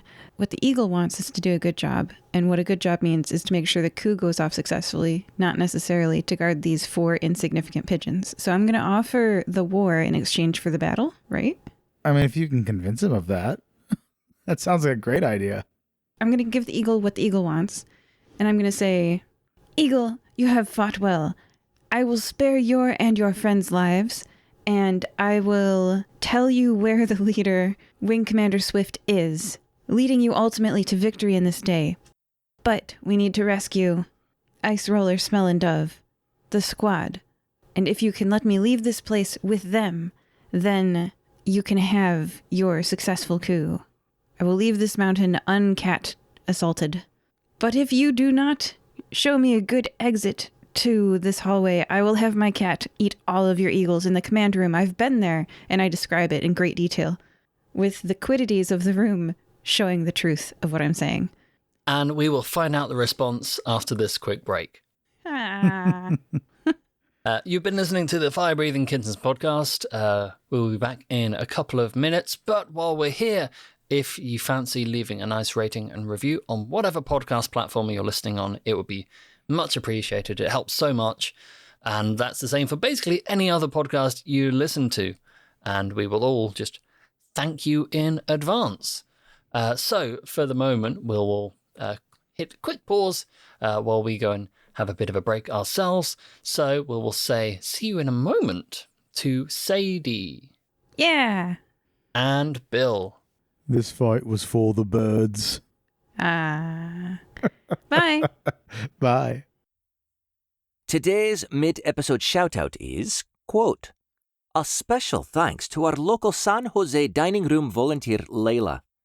Your selflessness in making our community a better place is admirable and deeply appreciated. End quote. You can arrange for us to read your shout-out at firebreathingkittenspodcast.com. Did you know? We have paperback, ebook, hardcover, and audiobook adaptations of our adventures on Amazon and Audible. Is there an episode of Fire Breathing Kittens that would make someone you know smile? Well, telling them about it would help us, and them, frankly. Thanks. Welcome back to this episode of the Fire Breathing Kittens. We're still here, we're still alive, we're still pigeons, which is the important thing, I think, in this episode. If it's been a little while since you listened to the first half, just give you a quick rundown. They're pigeons. They've infiltrated what they've been told is the HQ of the pigeon, effectively government, which has been taken over by the Eagles. They've been sent by a pigeon called Wing Commander Swift, and they found their way into the bowels of the fortress to try and rescue Swift's comrades. And they've managed to bag themselves a fight with 2 guards, which they have managed to successfully win. And at the moment, Sadie has posed quite the ultimatum to one of them. So we'll pick up back there, but say hello again, Sadie and Bill, while we're here. Yo. Hello. Aye. So, Sadie, I know it's a big ask because it's been about 20 minutes in real time since we finished off, but can you remember, broadly speaking, the contents of the ultimatum? No, but it was probably dumb, so here's a different one. I'll tell you where Wing Commander Swift is. If you tell me an escape route, how do you get out of here? Where's the trash chute? And does it go out? This is a moving castle, so I just assume you dump your trash. Oh, no, the whole moving thing, that was just me being facetious about the lack of attention we pay to where things are. Escape chute. Door out. Tell me where it is, and I'll tell you where Commander Swift is. I think that was, broadly speaking, the ultimatum anyway, but we'll roll with that one. So, Eagle 1, as they were known in the previous half, which we'll keep with an actual name. Eagle 1, yeah, sounds fun. Is, I think, lying on the floor, kind of all beaten up and with Bennington on their chest, growling menacingly, and says, "It's too late to bargain, you know. Your friends, the ones you came for, they're through that door there, as you know, but it'll do you no good. You hear that alarm ringing? Yes, we all know you're here. And more than that, High Commander Samuel knows you're here. And by now, he will have escaped himself, and will be now on his way to warn the United Aviaries. You pigeons, not once but twice, you break into our home with these wanton acts of aggression, and let me tell you, we will stand for it no longer. Mark my words, all of bird kind will know what you have done tonight. You pigeons will not get away with this. I guess you'll get what you want. The war will start. It's inevitable, and it is coming for you. Anyway, as for getting out, any window with birds. What does Bennington do, by the way? I mean, like, if we go the gratuitous violence route, I could kill this eagle, but I kind of don't want to. You don't have to. Yeah. I'm not excited about murder. Like, I'm not a cat, you know. I mean, I'm sure the cat is, so... Bill, what do you think? What should we do? Eagle 1, they rejected our ask where the escape route, give you where our commander negotiation. Our friends are through that door. I don't know, just leave them bleeding on the floor and walk away? I think we might be on the wrong side here. I think maybe we're not helping the right people or birds. We're mercenaries. You aren't doing this to help the right people. You told me yourself how you once killed people for money. That made you angry, so you killed your commander, who had you killing people for money. Here you are in the same situation. You're killing people for a job, or eagles. I didn't kill anybody for money. Once that started, that's when I realized what they were doing was wrong. What are you currently doing? Trying to rescue captured people. Well, no one will ever say you're a wag. Let's go get him. I leave Bloody Eagle on ground and go through door. Me briefly remembering what wag actually means in Shakespearean parlance. I sent y'all a list. All right. You did. You did. If you don't remember, listener, it broadly translates to, well, no one ever said you were smart. Door? Captives? The door is unlocked because the eagles broadly believe in not entering a room where it says occupied. So within the room itself, there is a large bird cage in the middle containing 4 pigeons. These are, in fact, the ones... They all... let's say they all have different colour berets on. Let's make it fun. There's a blue one, there's a white one, there's a pink one, and an orange one. Is there anyone in the room? Other than... No, but the window is open, and there is some feathers. You've already seen eagle feathers just hanging around the open window. So they used to be, but no longer. Is the cage locked? The cage will be locked. It is a prison after all, but for a sense of making things. Actually, no. Give me a luck roll. Luck rolls, folks. Yes, more mechanics. They're here. So, luck rolls are basically just like a thing which isn't covered by any sort of skill or prowess. It's just blind, dumb luck. So, in this case, it will be the blind, dumb luck of there being a set of keys on the wall. So, how these work is I roll 1 dice, the player rolls 1 dice, and whoever wins the thing happens. So in this case, it will be if the player wins the roll, then there's a handy set of keys on the wall.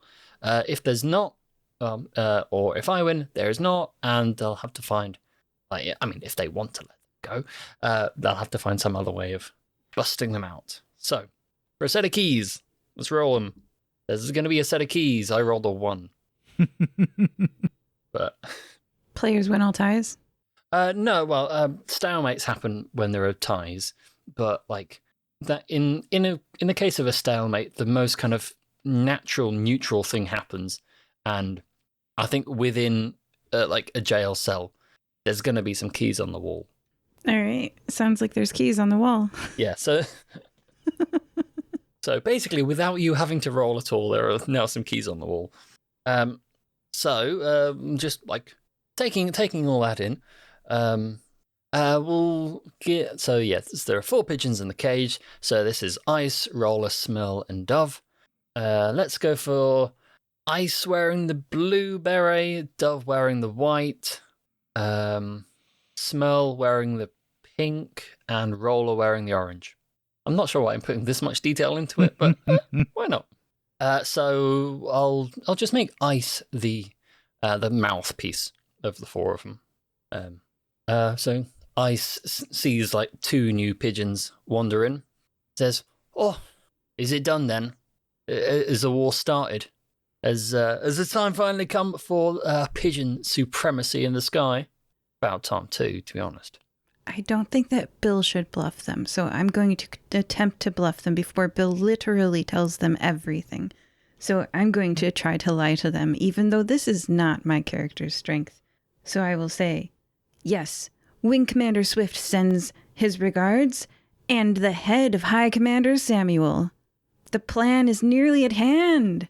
What's the first thing you're going to do when you get out?" And I take the keys and I start fiddling with them at the lock as if opening it.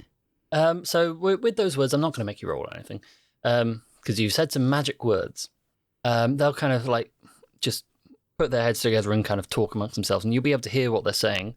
You can't necessarily tell who's saying what, but they'll broadly sound the same. Wing Commander Swift, who the hell is that? Ah, must mean Swifty. Yeah, but he ain't no Wing Commander, is he? No, of course not. That's probably what he just told these bozos. We know a Swift, but he's no Wing Commander, mate. He's that geezer what got us in here. I mean, we're glad he sent you lot in to bust us out anyway. I was getting as weak as a canary in here. But, let us out, would you? Be a lamb, as the humans used to say. Swifty wanted us back at the clock tower. What was it about? I'm not sure why I'm looking at my wing. I don't have any sort of timepiece on there. But he wanted us to report back should we ever get out. So if you wouldn't mind just letting us out, it would be great. I would like to know if I am physically able to lift the cage up to the window. Well, normally I would say a single pigeon lifting a cage containing 4 other pigeons was unlikely, but this is the right sort of game for trying that sort of nonsense. So, let's see. The cage is hanging from a rope from the ceiling, and that the rope, this is a common interrogation technique, stretches long enough to the window. Yeah, I'd say you would need to... Well, what are you trying to get out of this? I want to murder these people, possibly. Oh, okay. It sounds like a group role then. Okay. If they're not good folk, like if... I don't know. I'm just saying, I'm keeping the defenestration option open, and I think it would encourage the talking option. So I'm doing one before the other. Okay. Actually, I kind of just want to see it happen, to be perfectly honest. All right, let's just go with it, you know. Maybe there's like an ergonomic hook on the wall which will let you kind of reach and just pull them over. Or maybe there's already an inbuilt pulley system for that sort of thing. It's a button. Yeah, there's a big red button on the wall. Let's make it easy. Big red button that says defenestration. Okay, Bill, you interrogate them because I tried and I failed. What was your plan? Oh, well. I mean, you should know. You're one of us, ain't you? Humor me. Well, you know, I do like talking about the grand plan, don't I? Yeah, so, as you will probably be very well aware, well, basically, you want to get into somewhere you're not meant to be getting into. You call Swifty, he'll sort you out, and then we get in here. What kind of went a bit wrong, to be honest. He got us in here, and then we only blimmin' got captured. Would you believe it? Yeah, no. So we try and get in here to try and bump off that old Sam bloke, but I mean, it goes wrong. We get captured. Big hoo-ha. So Swifty says he'll send someone else. Bill looks and goes, "So you were here to kill Samuel?" Oh yeah. Well, how else do you get rid of the Eagles? You know. That does not seem very heroic. And with that, Bill is going to push the cage out the window. Holy cow! I say, shocked that my murder plan resulted in murder. Shocked Pikachu face from Sadie there. I'm going to try to catch the rope before it hits the ground, so they get shaken up in the cage but not killed, and then I'm going to tie it off. Would that be a challenge? Well, we'll work through this, shall we? We'll work through this as a team. You know, we're all complicit in this war crime. So, Bill grabs the cage and kind of more or less finishes what Sadie was going to do. With your brute strength, you yank it over, and all the pigeons inside go, whoa, hang on, wait, you got to let us out first. And you shove it out of the window. It starts falling, the rope goes, and now it's this point that we want to do the challenge. Yes. Because I think you can probably tell what happened. I mean, you're trying to catch it before it hits the ground, correct? Yes. Okay, Bill, so... you want to save the lives of 4 assassins. I want them to face justice, and it seems like they're going to here in the Eagle's Castle. So we could have just left. We could have, but I also wanted to knock them out the window. It made Bill mad. All right. He got tricked again. Yeah, Bill does nothing if not defenestrate people. Yep. This is third. We're going to start counting. Bill is one of those sorts of people who thinks there is a proper solution to the trolley problem. Yeah. Yep. I mean, you pull it the last second so that the thing is on both tracks, and then you get everybody. Well, win or lose, they are going to face some sort of justice. But for the purposes of this, I will roll... Honestly, I think it's going to be quite a tricky roll on the basis that you're trying to catch 4 pigeons plus a cage without hands. Okay, that's fair. I say just let him fall. Don't try to catch it. You'll hurt your hands. I don't have hands. You have wings and you need to fly away from here. If you catch this rope and it rips all the feathers off your wings and you can't fly out of here, what are you going to do, Bill? We'll cross that bridge when we come to it. Because I have some things that'll give me plus dice, I feel like. Because I'm strong. So, it's true. I also have a magical flower that can make me grow that I was given last adventure. So I'm going to get really big and increase my weight proportionately, because we've shown it shrinks proportionally, so it must grow proportionally as well, that I'm going to use that to offset the weight. It almost sounds like you've thought about this. I know, Almost. it's crazy. Almost. Not quite. I'm going to be rolling 3d6 for this. So you know what happens if I win? They go splat. How many d6s do I get? Well, you start off with one. Normally, I'll give you an extra one for strong because that makes sense. And then, using your item to make yourself bigger, I'll give you an extra one for that as well. So you can go up to 3 at the moment without any extra Do I also spice. get one because I was prepared to do this? Like I knew I was going to catch it? I'm not sure. Just because the whole challenge was based upon you trying to catch it. If you'd just let it go, there wouldn't be a challenge. Hopefully your first one is your only good one, because I got 611. Ooh, okay. A lot riding on this. If I get a 6 and anything else, I got a 6 and anything else. It was actually a 6, a 5, and a 1. So what happens is the cage is dropping, the rope is trailing. You try and you use your item and you grow to should we say the height of the room? You get huge, sure. But alas, you forget that you don't have hands. So you try and grip it in between your the tips of your wings, and it just slides through. I'm not going to give you burns or anything like that, or losing any feathers, because we didn't discuss it beforehand. But it just slides through, and it's a very tall fortress, and it's a very tall mountain. So it's a while before you hear the crash, but you hear the screaming all the way down. Oops. Anyway. Bill, you killed 4 pigeons. Well, I was going to say, you'd best hope they're dead. Otherwise, you're getting pooped on for life. Well, I don't think we succeeded in our mission, but they said something about a clock tower. Maybe we should go there. To meet Wing Commander Swift, or just Swifty, or was it to meet someone else? They were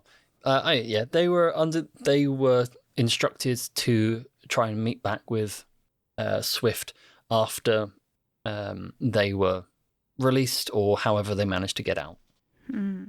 Is there a pen and paper in this room by any chance? Right, we got to communicate that we've avenged the Eagles and that there can be no war. Right. So is there a pen and paper in this room? Yeah, sure, why not? Do you have hands still? I mean, maybe I can grab it with my claw. We already established with the you can use your quartermaster that they pat their feet on it a little bit, and that's how they write. I assume since we speak the language, we can also write the language. Yeah. Bill is going to type out a note, or peck out a note that says, "Sorry, I killed your assassins. I didn't mean to," and he's going to put it where the cage was. Okay. Or you can say, I can't write, but Bill, can you write me a note? I want it big on the wall, 2-foot letters. And can you say, the pigeon terrorists? It's going to take you a while to write that. Yes. Well, he does at the moment still have very big feet, so he can probably do large writing quite easily. Excellent. Yeah. Excellent. So I type out pigeon terrorists. Right. Have been neutralized? N-U. Can Bill spell? Not well. It's Nootr. Neutralized. And then one last word, apologies. He writes apologies. He can spell that pretty well. You know for sure that the first eagle to come across this is going to start correcting your spelling. That's fine. Gosh, there's probably not we go out in the hall, right? And we tell the bloody, probably Eagle 2 might be waking up. Who knows? Yeah. And we got to say sorry about the pigeons. They were radicals and did not represent pigeon kind. I would probably say by this point, Eagle 1 has probably dragged Eagle 2 off for emergency medical attention. So there's a trail of blood going from their point out of the thing. But bearing in mind the alarm is still going, So you two are still officially wanted for psychiatric evaluation. I mean, We should we just do leave. have. Yeah, I was gonna say we have a window Yeah, let's just leave. There is an open window. and we can fly. We could, well, I mean, I was going to explain the situation, but I feel like our note does Yeah. it, really. I mean, the radicals did not represent pigeon kind, and then we are out. Like leave that little bit too. Yeah, and Bill's gonna take out the "I'm sorry" in his note, so it's just gonna be, "I killed your assassins." You're welcome. You're welcome. Yeah. Yeah, they didn't represent the pigeons. And I mean, honestly, I feel like anyone higher up could cover this up and still, as a warmonger, initiate a war with pigeon kind. But there's a chance for peace. Well, I feel like the pigeons are the aggressors here. Yeah. The benevolent command room that we saw earlier, full of eagles that just were like, whatevs, it's a pigeon, probably don't want war a whole bunch, right? Like, No. those people aren't gonna cover up our note and use the radicals to start a war. No. We should go talk to Swifty. I don't like getting tricked. I've got dinner lined up, Yeah. Let's do it. Yeah. All right. We're going back to the guild hall, GM, and I think we're gonna eat Swifty. Well, that's very much assuming that he's still there. Yeah. Well, if not, we're gonna go to the clock tower. Yeah. Well, I mean, if you go to the guild hall first, Nusi will, upon being asked about the location of Swift, will just kind of go like, "Oh no, he woke up about 10 minutes after you left and flew off To the clock tower." to the clock tower." And then things ended incredibly violently. We're still pigeons. Yeah. Yeah, should we get that fixed before we... No. I mean, pigeon on pigeon? Pigeon on pigeon. I mean, it's not a... Look, I'm going to be honest. Killing a pigeon doesn't affect Bill's conscience really that much. Like, this isn't he killed a person. He killed a couple of pigeons. Like, that's unfortunate, but it's not breaking his heart. I mean, I want to get that cage and then eat the pigeons, because as a Elizabethan or Shakespearean peasant, pigeons are That's food. good eating. Yeah. it's like somebody leaving a chicken on the side of the road to rot. That's just sad. Yeah. All right, so to the clock tower first. This is a and then- conversation you have on the way to the clock tower. By this point, the clouds have rolled in. It's dark now. Aside, we've got rain. There's lightning striking all over the place. Larry is circling the clock tower quite happily, trying to... actually, maybe standing on the lightning rod, going, "Come on, hit me, you coward!" And you make your way, maybe, let's say, up into the where the bell is housed, because the clock towers go. Actually, no, clock towers are different. No, let's say there's no bell in it, just the clock. But there's you kind of find your way in. And some among clock all towers do have bells. If you want bells, do I want a bell? I rolled a 3 for a bell. What does that mean? It means there is a bell. Okay, there is a bell. I just want to ask, are there outward pointing nails to keep pigeons off? No. Okay. Because it's impenetrable to us if there are. What could we do? I mean, there can be if you want. No, you said no.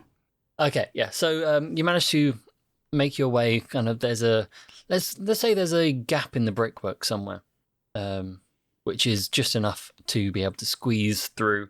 And among all, you land with, around the back face of the clock, so you can see the outline from the inside, and you see all the big cogs and gears kind of turning around and going. There's a platform in there for when the humans get up and have to clean stuff or change things and whatnot.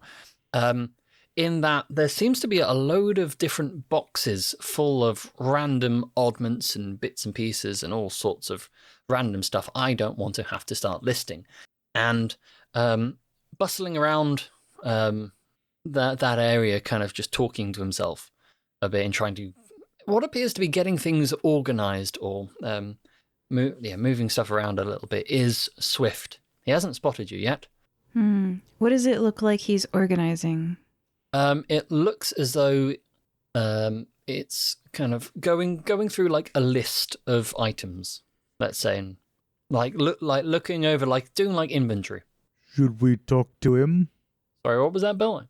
Should we talk to him, or should we just get him back for tricking us? With liars, their words mean nothing, so let's observe to see what their actions are. If they're preparing like a little terrorist pipe bomb, obviously we'll know, what the truth is. But if they're like, I don't know, we'll see what they're doing and we'll judge them based on their actions, not their words. Let's stay quiet until then. That sounds fair.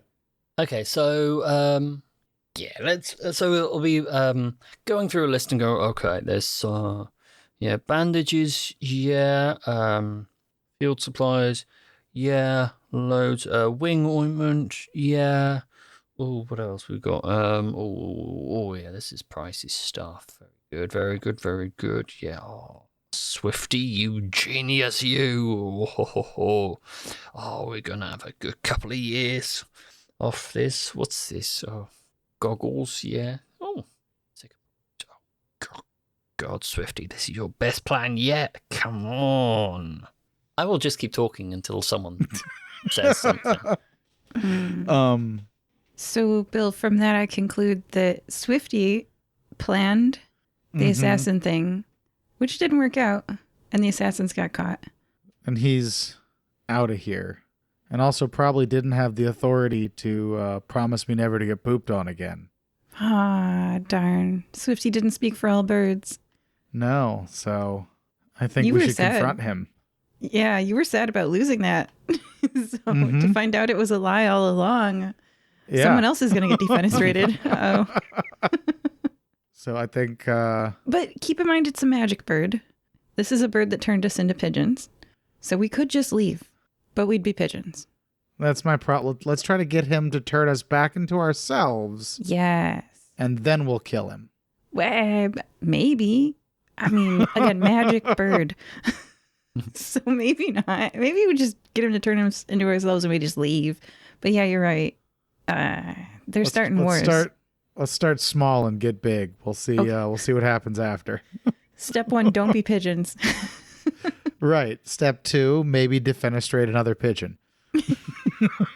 If we kill him, maybe we turn back into not pigeons. I think step 1 is trying to... We'll keep that in our back pocket. Okay. Is he under the bell? Is all I want to know before we start talking. I just want to check off bell. Not yet. Ooh, there's a bell over there. Yeah. Or one of us goes up to the bell, one of us talks to him and lures him into the bell, and then you cut the bell. Yes. Okay. You can't lie. Not convincingly, no. So you go up there. All right. And what should I say before we start? Yeah, you need some sort of code word, right? To let him know to drop it. Yeah, it'll be Bennington. Oh, Bennington? Bennington, who I sent back to the land of Kiwis. All right, so Bill is poised to drop the bell.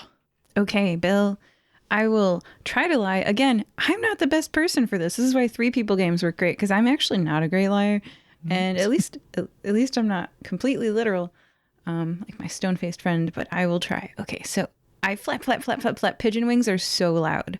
And I'm just like flap, flap, flap, flap, flap, announcing myself and appearing to arrive, if that makes sense. Yeah. Okay, so he'll kind of like start at the sound and go, who's that? Oh, you bugger.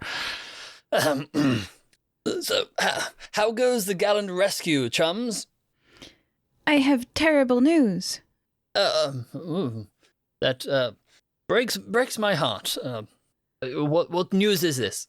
The friends of yours, I definitely saw them. They were wearing blue, orange, pink, and white, and they were in the Eagles Mountain, indeed. But they didn't need any freeing at all. They were holding the head of an eagle. It was terrible. They were like cackling to one another as the blood dripped from the severed eagle's head. It was awful.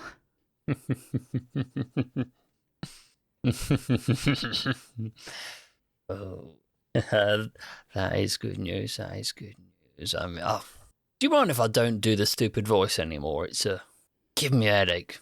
Your voice has changed. I mean, speaking of headaches, hang on a second. I don't want to wear this any more than I have to. And it shakes his wings, and his visage kind of blurs a bit before reforming into a different, still a bird, but a different sort of bird. He goes, that's better. Oh, yes, baby, I'm a cuckoo. Oh. Yeah. I stand on, so if like the bell was the middle, I stand on the other side. So the only way for this to get closer to me would be to walk under the bell. Like that's where I land. Okay. Whoa! You are a different type of bird. I don't know much about birds. What are you? Well, I'm special, is what I am. I'm a cuckoo, and you got played. 'Cause guess what? You just started a war. Yeah. A war? Well, I mean, I don't know much about birds. Is that bad? Well, not for me. It's not for me. Hey, not for old Swifty. Because let me tell you, what does war mean? Business. War means business for me. And now that you've managed to rattle off that eagle leadership, then birdkind is going to war with the pigeons. They reckon they see pigeons getting in, taking out the leadership with that truce in play. Ooh, not happening. So all the rest of the birds, they're going to come down on the pigeons and look at me right in the middle, sending stuff to both sides. Oh, yeah, I'm getting rolling in it, baby. Chaos. Yeah. I move as if to step towards the cuckoo and flinch as if my leg and left side are terribly injured and kind of stumble and half collapse to the ground, making no forward progress. The bell is still in the middle between us. And I say, "That's horrible. You're going to start a war, but ow. I mean, why would you... To profit? You were doing this to profit?" Hey, there ain't no wrong sides in capitalism, baby. The only wrong side is the one which doesn't make you any money. And he will be walking towards you during this. Good. I'm going to pretend to be super injured and weak and a pigeon. And I'm going to be like, "I'm not going to let you get away with this. I still have wings. You still have me as a bird. I'm going to fly away and I'm going to tell people ow." And I like slowly turn around as if to fly away. I'm pretty sure he's either going to like zap me dead or turn me not into a bird or walk over and crush me. But either way, let's react. All right. Well, good. All right. Well, you could tell people. You could. But who's going to believe you? All I need to do is flap my wings and boof. You're now... Oh, what's the stupidest bird I can think of besides a pigeon, obviously? Oh, what can I turn you into? Oh, dumbest bird. Oh, I can turn you into a chicken. No one believes chickens. They can't fly very well. They can fly down, though. If I get to that, I turn into a chicken. Ah, I'm a chicken. I mean, he hasn't done it yet. Oh, he hasn't done it yet. Okay. He's just kind of going, oh, I could turn you into a chicken, or I could turn you into, what can I possibly? It doesn't matter what you turn me into, because I'm still going to tell people about what you did today. My friend died for you, trying to get into that eagle castle. How dare you treat the fire-breathing kittens this way? And I'm, again, limping, but now towards the window. Actually, you know what? You're just you know what? You're just a liability now, or I can't have you blabbing even if no one is going to believe you. Someone might. And I can't have you leading back to me. I just can't have it. So I'm sorry about this, but I'm afraid it's goodbye. I pick up the pace, but obviously not. I'm like fake limping, and I'm like, no! Does he step under the bell? Is he getting closer to me? Yeah, like as he says, it's like, I'm afraid it's goodbye. It's at that point, he's beneath the bell. That's a good last line. Bill's going to going to let the bell drop on him. So You take a slash at the rope, holding the bell up, and I'm not going to make you roll for this because that would just be stupid on my part as a storyteller. It's stupid. You slash Although sometimes the the rope. plan's not working is the best part of role playing. Yeah, but not when you've got a time limit to keep to. That's true. Also, you get to squish a cuckoo with a bell. Yeah. Can I say I almost dropped it on what's the stupidest bird? I almost dropped and went a cuckoo. But you didn't say the code word, so I didn't. Oh, yeah. Wait, wasn't the code word? What was the code Bennington, word wasn't cat. for? What was it was- for, though? For telling you to drop the bell? Yeah. I don't know. Oh, okay. All right. I'll tell Bennington. And I cut the bell and let it drop on him. Because I imagine it's easy enough to drop the bell onto Swift. It's just you need to be outside of the danger zone for that, which is what I imagine more the signal was for. Mm-hmm. But either way, you slash the rope which holds the bell up, and it just drops, and Swift sees kind of a triumphant look on Sadie's face, and goes and looks up himself and goes, and it crunches straight right down on him, and goes through the platform and falls all the way down to the bottom of the tower with an almighty kind of gong. Watch out below. And as you surmised, you feel the similar kind of webs of magic revolving around you again, and the world suddenly starts to feel like it's shrinking again as you return to your previous forms. Well, that wasn't exactly how I thought my day would go, but I think we did pretty good. We stopped a war between pigeons and eagles and the cuckoo capitalist war profiteer. Not bad for a day's work, but you're going to continue to get pooped on by birds. Ah, well, crap happens. You make your way down the stairs, which kind of go around the inside of the clock tower. Now you can't, unfortunately, fly out. It feels a lot slower down on the ground, feeling gravity for the first time in a little while. There's a bit of a hollow victory within that. You kind of, I think for the rest of your lives, you will feel slightly trapped by the constraints of gravity, but at least you know inside that you've killed a lot of birds today. So it was all worth it.